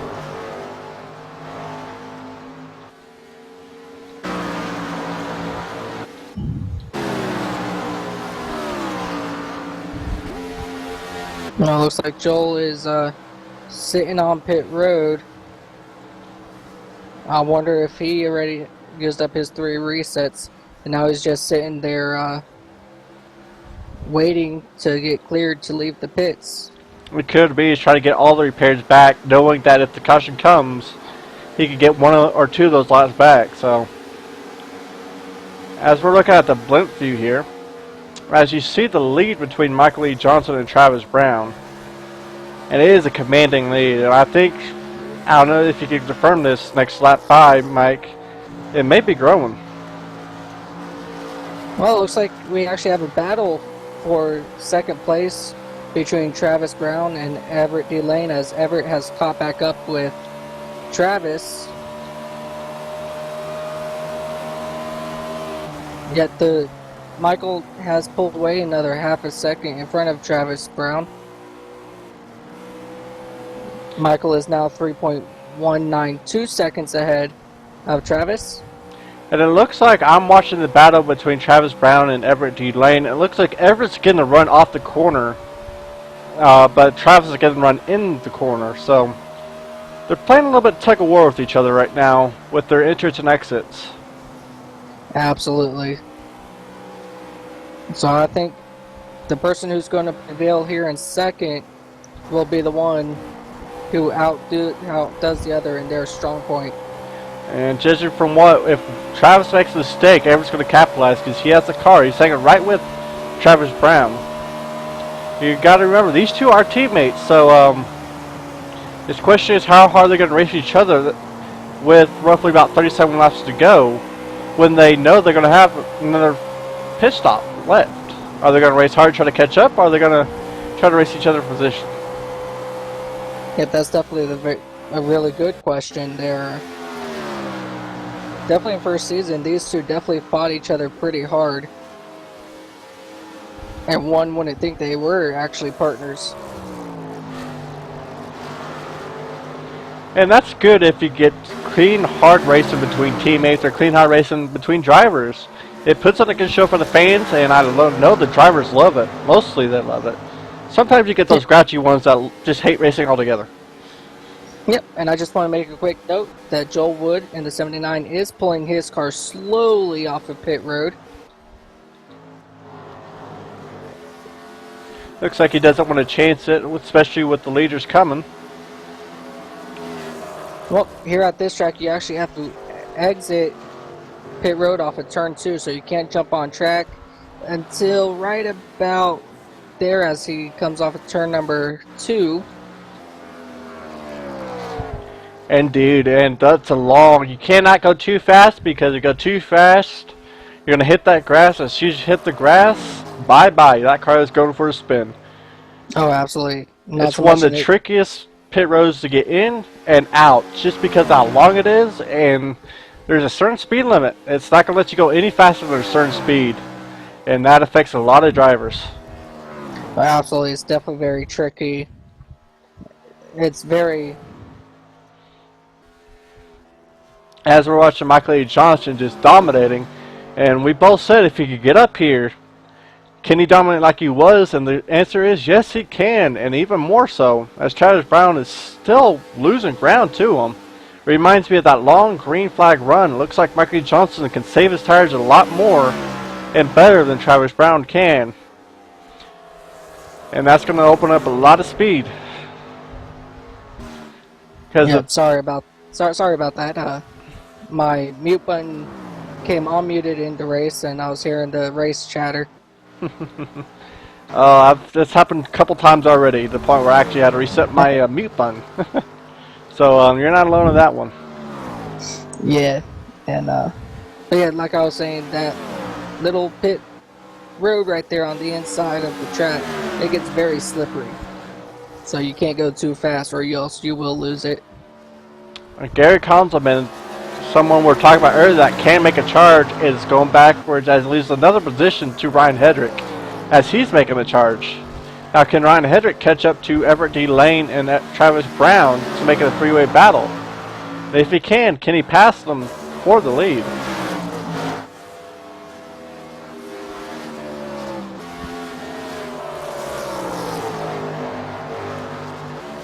As we move back up to watch Everett D Lane and Travis Brown, the 33 and the 24 Everett D Lanes, picking on the inside. That's thinks better of it, as he falls right behind the 33 of Travis Brown. But is he going to make a pick on the inside going into one? No, he does not. He'll stay behind the 33, at least for a little bit longer, as we got 33 laps to go at Indianapolis with fast-paced racing and StormTV. Yeah, absolutely. This is definitely getting a very intense battle for the second position as they make their way down the backstretch once again, heading into turn number 3. Like I said earlier, the same remains true. Is Travis Brown is getting beautiful entrances, but Everett is just dominating him on the exits, and that's what's keeping Everett into this. Plus, you gotta think about he has that draft, so I don't know if he's kind of playing the game, staying behind him, not trying to race him too much, and try to save his car as much as you can for after the pit stop, which is going to come up here in probably the next 5 laps. I'm guessing, if I got my math right in my head, which is probably wrong, but it sounds good in my head. Yeah, that does sound pretty good. So we're about to see here as Everett. Yeah, Everett. I'm sorry. Everett changed his car number this week, and so I'm trying to remember 24 is Everett. Yeah, I think he lost that number last week, and I know Travis Brown has reversed his number from what it was last week, as he told me earlier. He's quite proud of it. He hated that he didn't do good, so he reversed it. And here they come, coming down into the pits. All 3 of them, Michael E. Johnson, Travis Brown, Everett D Lane, all going to pits. Looks like we have another one. Gary Konzelman is also going down pit. Let's see what Michael E. Johnson takes on pit road. And Ryan Hedrick already made his way down pit road along with Brandon Smith.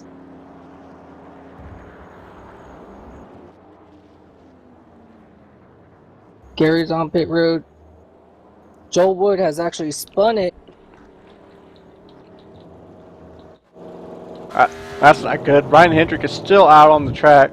But my math was wrong. Instead of 5 laps, it was 1 lap. Joel Wood spun it out of turn number 2 and hit the inside wall pretty hard. I'm sorry, I changed that. It was turn number 1.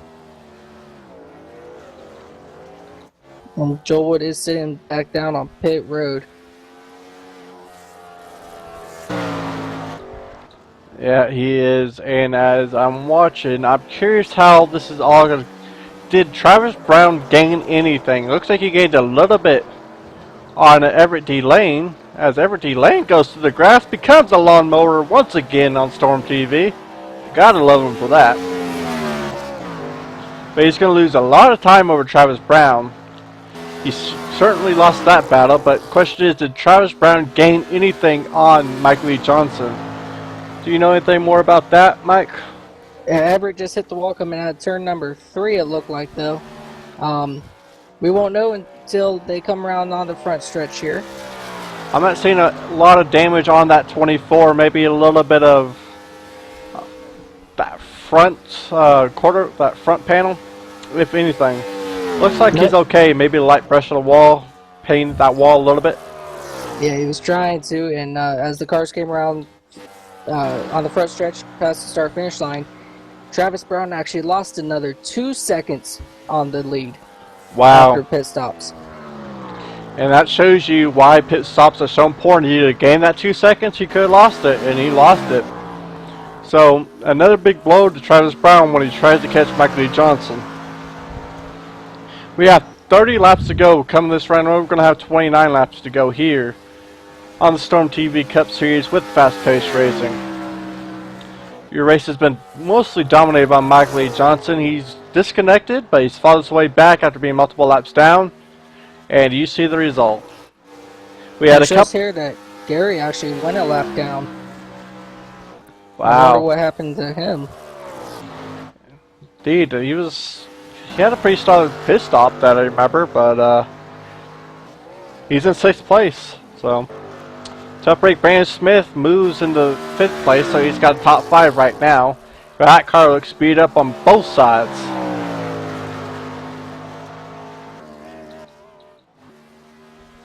So I'm trying to get away from the pace car, which seems to be loving the spotlight again. Now I'm looking at lap times. Before they're running 53s, 54s, and with fresh tires, as you saw before they're running the high 50s, and Michael E. Johnson is running 51.007. As we go back a spot, whoops. Looks like Travis Brown actually gained a little bit on him that time around.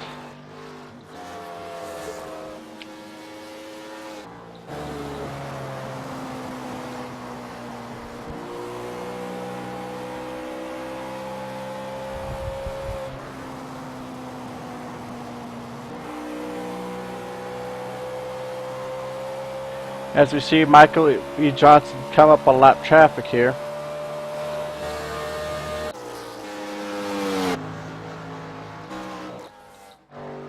And that looks like it's going to be Brandon Smith. Wow, I really need to fire my cameraman. That's 2 cameramen in this race that's going to be fired. Neither of them performing too well.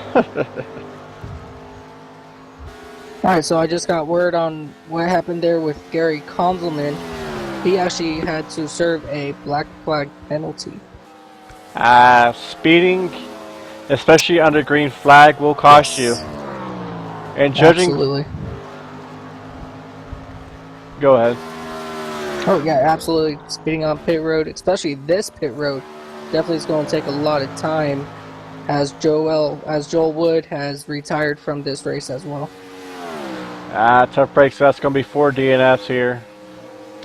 And, whoa, I don't know what that was about. And I kind of forgot what I was going to say. That's not good. That's never good. As Michael E. Johnson is slowly creeping up on the 50 of Brandon Smith, which is your 5th place car. But if my math is right, which it was 4 laps off last time, which I consider that decently since my math always sucks, they're going to have to come down pit road with about 3 to 8 laps to go. They cannot make it on fuel. They need another caution to make it on fuel. Absolutely. So expect there's still going to be coming out pit strategy a little bit. And I imagine it'll be interesting. Will they take 4 tires? Will they chance it with 2 tires? Or will they really chance it with just a gas and go?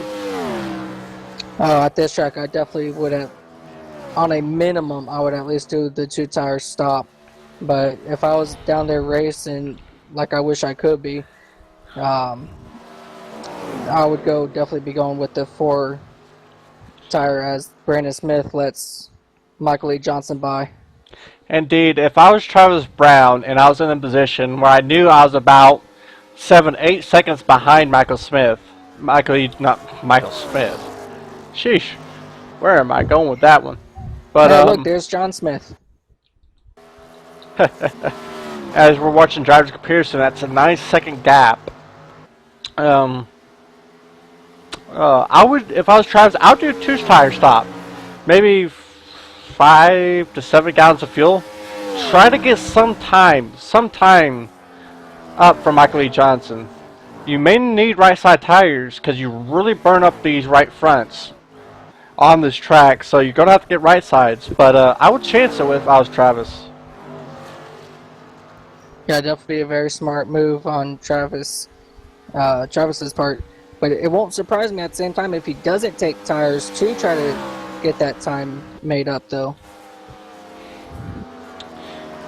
I mean, if I was Travis, that's pretty what I would do. I'll chance it because you really got nothing to lose. You gotta, as we go backwards.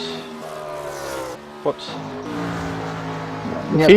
He's got himself a 9-second lead at Everett D Lane. So if it fails him, the worst is going to happen. He's going to fall down in 3rd place. Exactly. So, go ahead. I just lost my train of thought again.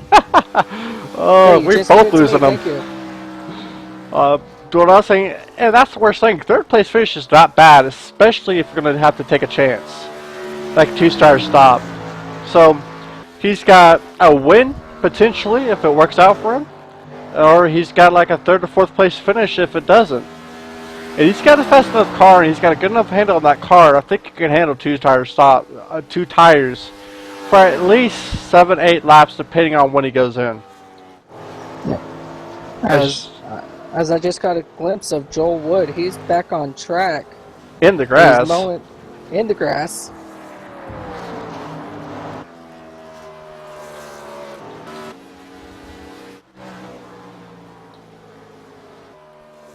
As Michael E. Johnson is opening up to about 9.5 seconds. So he's pulling away a little bit.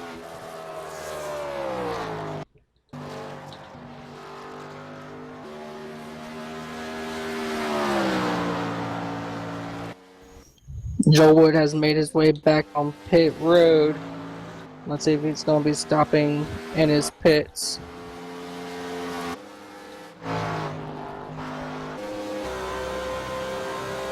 As we ride right on board with Michael E. Johnson as he makes his way through turn onto the front stretch.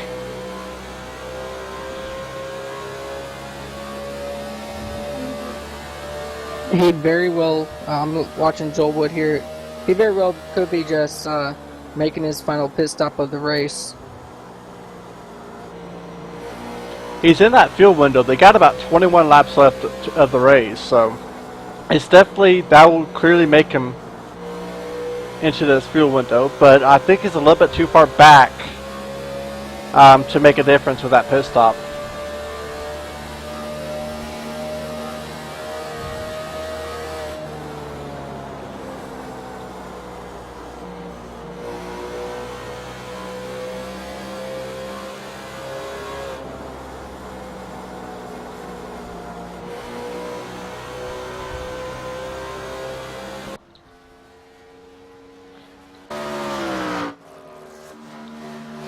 Travis Brown is slowly catching Brandon Smith here. Now the question is strategy. As we were saying before, the pit stop, they're going to have to make one. And just for the pit last is going to be in between 3 laps and 8 laps to go. So I think 5 laps. The question is, are they going to try to short pit, try to out pit each other? Or are they going to try to wait for the last second, hopefully a caution comes out? As your driver, you got to drive these cars without a crew chief. You got to really work your mind on these strategies. Oh, absolutely. I know that iRacing is working diligently, to make it so that we can have crew chiefs who can make adjustments for us. Which, if I'm not mistaken, they actually did that, but I haven't been able to figure out how it works yet. I know that we could do spotting. I'm sorry to interrupt, but Gary Konzelman has crashed hard and is on pit lane, but that car is destroyed. A lot of front end damage to that. Yeah, it looks like he pushed it too hard coming out of the turn and smacked the inside wall and went back up and hit the outside wall again. Indeed, 12 20 laps are remaining here on Storm TV, and he hits the wall again as I'm trying to go back for a replay. He's not letting me go to the replay. He's angry at that wall. He wants to teach it a lesson.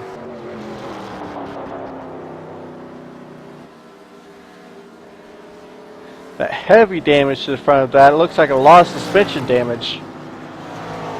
So he's going to have to get that car repaired. He's going to have to get fuel and hopefully have a quick fix. As caution is out, that's going to save him tremendously, and that's going to destroy any fuel strategy these guys have, because now they can make it, all of them can make it to the end, especially if they pit right now.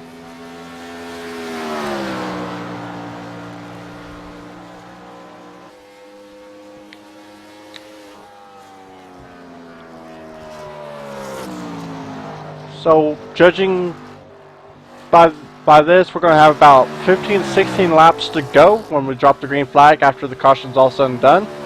I fully expect all these drivers to go down pit road, get fuel, get tires, so they can make it all in. So we're going to have about 5 or 6 car shootout here with 15-16 to go when the green drops.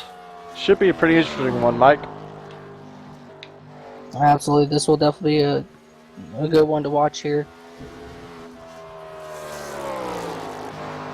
As definitely a good one to watch here at the end of this race, as the field catches up with the pace car on the back stretch.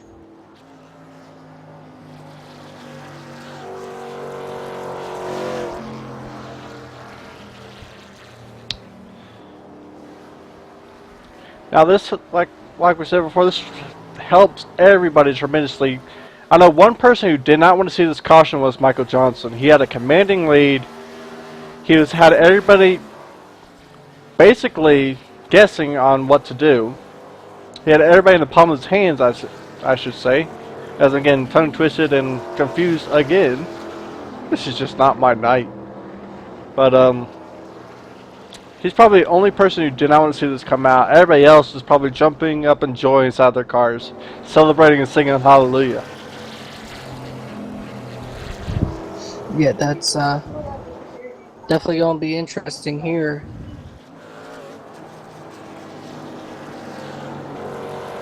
Let me jump down and see if I can drag Travis up here. Alright. As it looks like, yeah, as it looks like here, as they hear they coming down pit road, everybody's going to come down pit road. Let's hold off till we can get Travis out of pit road so we don't accidentally screw him up on anything. Absolutely. Question is he going to try to stall his pit stop a little bit so Everett gets that outside lane, he can have the inside lane. He can work a little bit better on Michael Johnson from the inside lane. All the possibilities. Well, now that they're under caution here, I think it might be the best idea to, you know, go ahead and take all 4. Indeed. Let's see here what happens. He's got the right side of the car up. He drops it. Yeah, he's taking 4.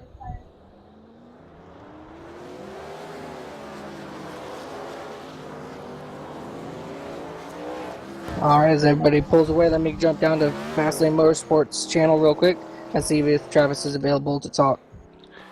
10-4 on that one.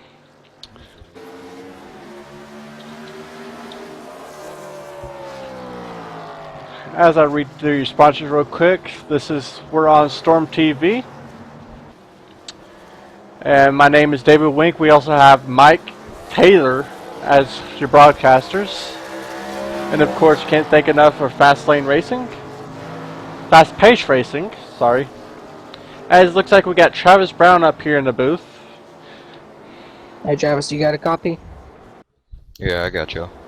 Hey Travis, you were my pick to win this thing. Do you think you got anything for that fast car of Michael Johnson? I think I do. I mean, I don't know. He's been pretty fast. I'll make it interesting for sure. I'm gonna race him pretty hard here, so it should be fun to watch. Now you've been pretty consistently in the second and third position, Travis, and that's got to make you feel happy. I was kind of guessing, what was your strategy if it went green till the end? Would you get 2 tires to stop and go, 4 tires and fuel? What was your plan? Tires are seem like they've been pretty important, so I would definitely took, I mean, at least 2. More than likely I would have taken 4. I mean, it really just depends. I just wanted to get my wrongs righted, and my righted's wrong, did my wrongs right. Indeed, that Travis, it's always a smart thing to do. Travis, you've been struggling, you know, with fast-paced racing in our races in the past, but so far this season, you've been pretty dominant in all 3 series that we've ran. What's different between this season and last season, which makes you so much stronger this season? I think just getting to know everyone, learning everyone's racing style, and learning the cars, because coming into this league I hadn't really run a lot of those cars consistently, and learning the cars, learning people's driving styles has really helped me out. So I think I have a shot at it this season. I hope I do. Absolutely, Travis. And rumor has it that Old School Motorsports broke up and they made their own. They went off and made their own teams. Is that rumor true? Yeah, it is. Just kind of me, Joe, and Everett decided to do our own thing. Brought Mike Johnson and Martin Porter in, so I have a pretty good team. We're running 1, 2, 3 right now, so looks pretty good at the moment. So yeah, so it looks like Fastlane Motorsports is getting started off to a very good start in race number 2 of Fast Paced Racing League's StormTV Cup Series. And Joel has been having some issues this race as he is quite a few laps down. Now, I have a very short-term memory here. Is Joel part of Fastlane Motorsports? Yeah, he is. Okay, just making sure. And also, good luck on your race with Michael, but a little bit of warning. Be prepared that you may get spun by Everett if past races are any indication. So watch out for that one, but good luck on racing Michael. And yeah, good luck for the rest of the race. Earlier. Yeah, I'll try to put on a good show here. Oh, everybody's coming back down pit road here. Indeed, they're going to get tires, they're going to get fuel, get topped off, and all that good stuff. Alright, Travis, we're going to go ahead and throw you back down into your channel here. Good luck for this, for the rest of this race, and win it for me. Alright, thanks guys. Thank you. Alright, so we were able to get one rumor out of the way. Yeah, we were. And Mike Tiller Motorsports, we actually have some news. I want to go ahead and throw it out there now that we got the Fastlane Motorsports taken care of. Brandon Smith will actually be leaving SX3 Motorsports and joining my team, which consists of myself and defending late model and street stock champion Casey Knighton. That's very good news. Marion Smith is a strong competitor, and if his luck ever changes, I can expect to see him in the winner's circle here soon. Absolutely. Brandon and I are another little history about FPRL. Brandon and I, we actually started up this league together after we decided that another league just wasn't working out for us, and we created this one. And I'm surprised how big it got, how big it got in such a short amount of time. If I can spit out my words here correctly. And so I definitely want to excitedly announce that Brandon Smith is joining MTM. Or MTR, I forgot which one I put. That's indeed good news. As the pace lights are out, we're in 4. Looks like we're going to have a single file restart here. And I'm looking back at Ryan Hedrick did not pit. So he's going to be your leader, followed by Everett D Lane. Michael Johnson follows from 1st to 3rd. Travis Brown is in 4th, followed by Brandon Smith. As Gary goes back in the pits. Green flag should be coming soon. Ryan Hedrick. Green flag is out. Beautiful start. Everett D Lane spins the tires a little bit, gets in the wall. That's going to cost him. Travis Brown goes to the inside of Michael Lee Johnson for third. Oh, Johnson got a little bit loose there in turns number 1. He's fighting hard on that outside. He has those fresh tires, but so does Travis Brown. And he's using it to full advantage right now. But he's going to fall right behind Michael Lee Johnson. Michael successfully defends that position. Now he's going to make us try to work on Everett D Lane.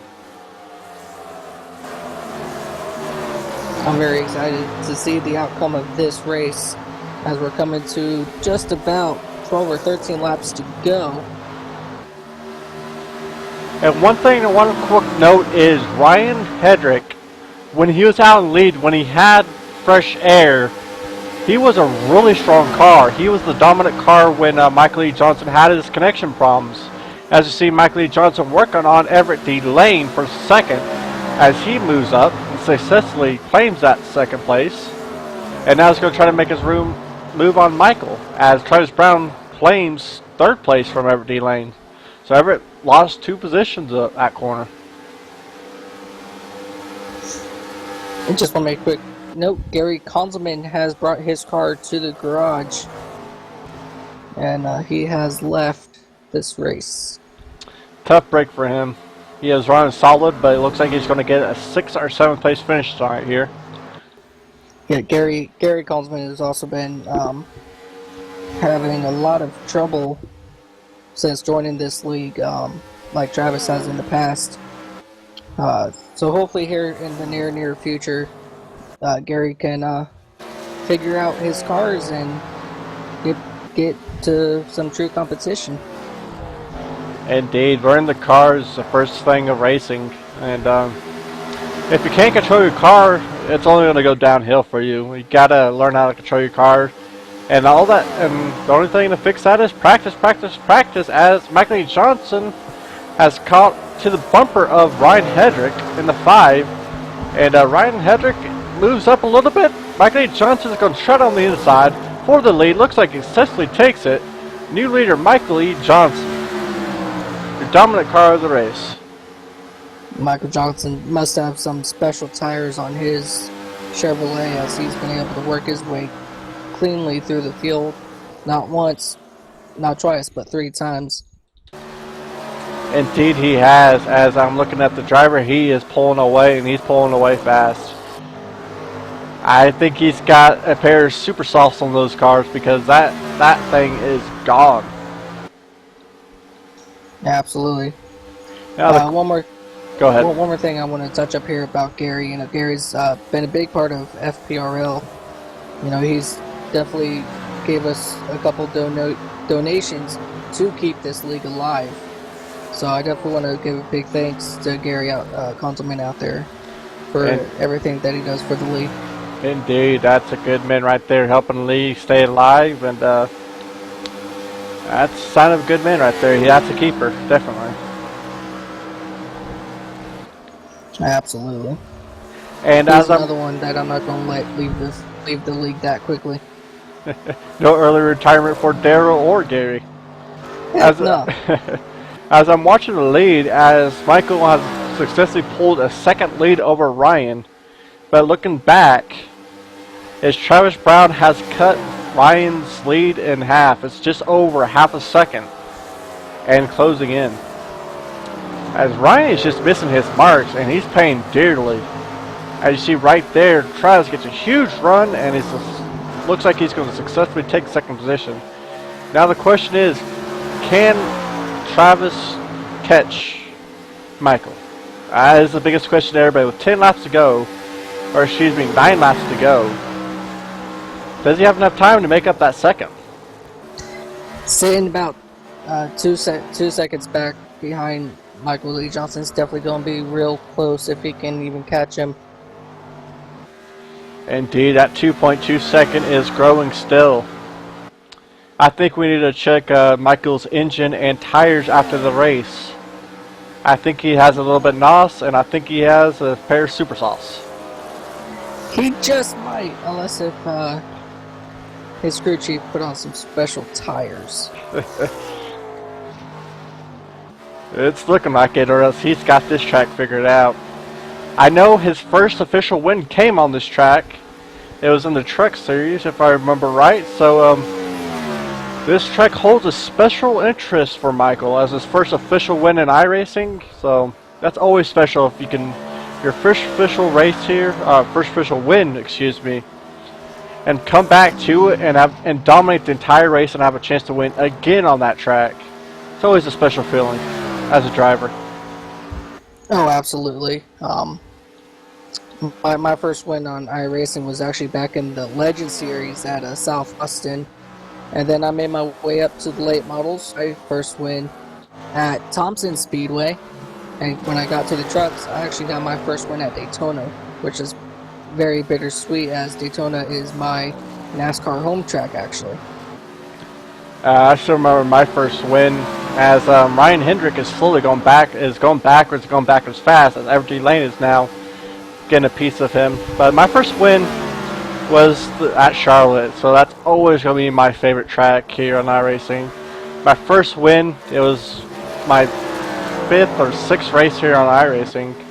And it took a while to get that second official race, but once that second official win, which was at Jefferson here within last month, which is a road course. So I have 2 special tracks here at racing, but one in oval, one in a road. I can't speak. My words escape me. My mind's thinking faster than my mouth. Here, my first road win was the MX-5s. We are racing at Okayama, the short course over there, and I got my second and only second win on the road series. Was driving the Solstice over at Mazda Laguna Seca, so that was definitely a lot of fun. Yeah, it's always fun to have that win. It's always a good feeling as a driver to win, whether it be official series, whether it be a league race. I have a couple league race wins here in my past, so. But I only have those 2 official wins, and those 2 official wins, those 2 tracks, Charlotte and Jefferson, are always going to have a place in my heart. And Absolutely. I know Michael is loving this. I've talked to him before. He's excited for this race tonight, and it's showing. He's dominating with 5 laps to go come this time around once Michael E. Johnson crosses that start-finish line. And it looks like Travis Brown needs a miracle to catch Michael, because it's open 3.2 second lead over Travis Brown in second place in that 33 car. Yeah, Travis definitely needs a miracle to happen here. You know, get a caution or something. But at this late in the race, with only about 5 or 4 laps to go, by the time they even get able to go green, the checker flag will already wave. Unfortunately, iRacing hasn't given us the chance to, you know, do green-white checkers or be able to pull the yellow and pull out the green, you know, quickly. Indeed, and Michael E. Johnson, I'm looking at these times up here on the ticker. That plus 6.53 is the distance between Michael E. Johnson and Everett D Lane in third. So if you want to look at timeage, I just realized it's up on the ticker. I'm blind as a bat, apparently. But that's good news for all y'all. I act like a fool, and you laugh, and that's good TV. Absolutely.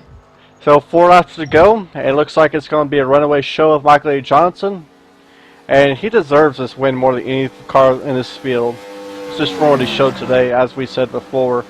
Now I'm looking back, and Everett D Lane has lost 3rd place and is falling back fast.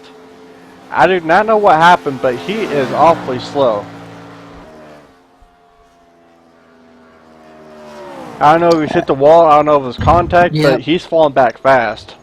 Yep, he going to turn number 1, his car just refused to turn, and he went straight up into the outside wall in turn number 1. Hopefully he can keep that car running long enough for another 3 laps, another 7.5 miles. See the checker flag, and if he does that, he's going to get a solid 4th place finish if Brandon does not catch him, who is sitting here back there in 5th place. Which, there he goes. But the man of the hour, the man of the race, Michael E. Johnson, 3 laps to go, 2 coming by, is your race leader. It's definitely been a very good race for Michael E. Johnson. You know, from his K pulling out his internet, and for him to get his laps back and come back and dominate this, he's done a very, very good job. Indeed he has. As with 2 laps remaining, next time around will be the white flag. And we'll get a word with Michael whether he wins or he loses, because he's been a dominant car, and I love to hear what he says about this. Because I know it holds a special place in his heart after his first official win, and what else can I say? He's been the man. He definitely has, as he makes his way off of turn number 4, and he will get the white flag as it is up in the air now for Michael E. Johnson. And another good thing about winning here in Indianapolis, this track has so much history with the Indy 500s. All that history with the Brickyard 400, man. This is if you're going to win on a track, it'll either be here or Daytona. And oh, absolutely. Sean Dewar took that win at Daytona. And it looks like Michael E. Johnson, if he makes it through 3 and 4, I'm not going to jinx him, but if he makes it through 3 and 4, he will win at Indianapolis. Alright, here he comes, coming through turns number 3. All the way to the outside. Coast it, man, coast it. Beautiful turn number 4. Here he comes, your race number 2 winner, Michael E. Johnson. And he does. Travis Brown will come in second. Ryan Hedrick in third.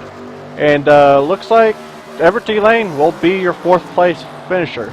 Brandon Smith 5th, and Joe Wood will be 6th. Gary Konzelman 7th, Bruce R. Burchard in 8th, 9th, Kevin Bonner, and 10th, Daryl Cronkwright. Beautiful race. If you want to pull up our race winner here, Mike. Alrighty. We'll give a big hand of applause for Michael E. Johnson here. Beautiful race by him.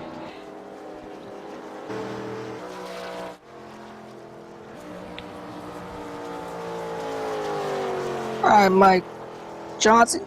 Yeah. This is Mike Taylor up in the broadcast booth. That was an incredible win, and congratulations. Well, thank you. David was talking throughout the broadcast of how this track for you is very, very special. You got your first official win on this track in the trucks, from what he said. Is that something special to you, so that you like this place so much? Yeah, I love it here. It's a fun track. I do pretty well. It's just about being consistent and smooth. Yep, love this track. Love Indianapolis. Now, were you worried at all getting back in after your internet disconnected about coming back and winning? Oh, yeah, definitely. I went so many laps down. I wasn't sure if I was going to get them all back. I was quite upset, actually, but I maintained and managed to get back on the lead lap thanks to fast pace letting me have my laps back and brought her home to the victory. Now, I do have to ask you, what do you have in your engine, and what's in your tires? Can't give away the secrets. But I'd like to thank the team. I'd like to thank Fast Pace for putting this on, Fast Lane Motorsports for having me. Give a shout out to my boys in Storm Motorsports. Hope they're all doing well. This was fun. I'm glad I got the victory. And I enjoy watching you dominate this race, Michael. It was a thrill. There you go. Do some burnouts. All right, thanks, guys. Have a good night. Have a good night. Let's go ahead and pull our second place winner here, Travis Brown, up into the booth.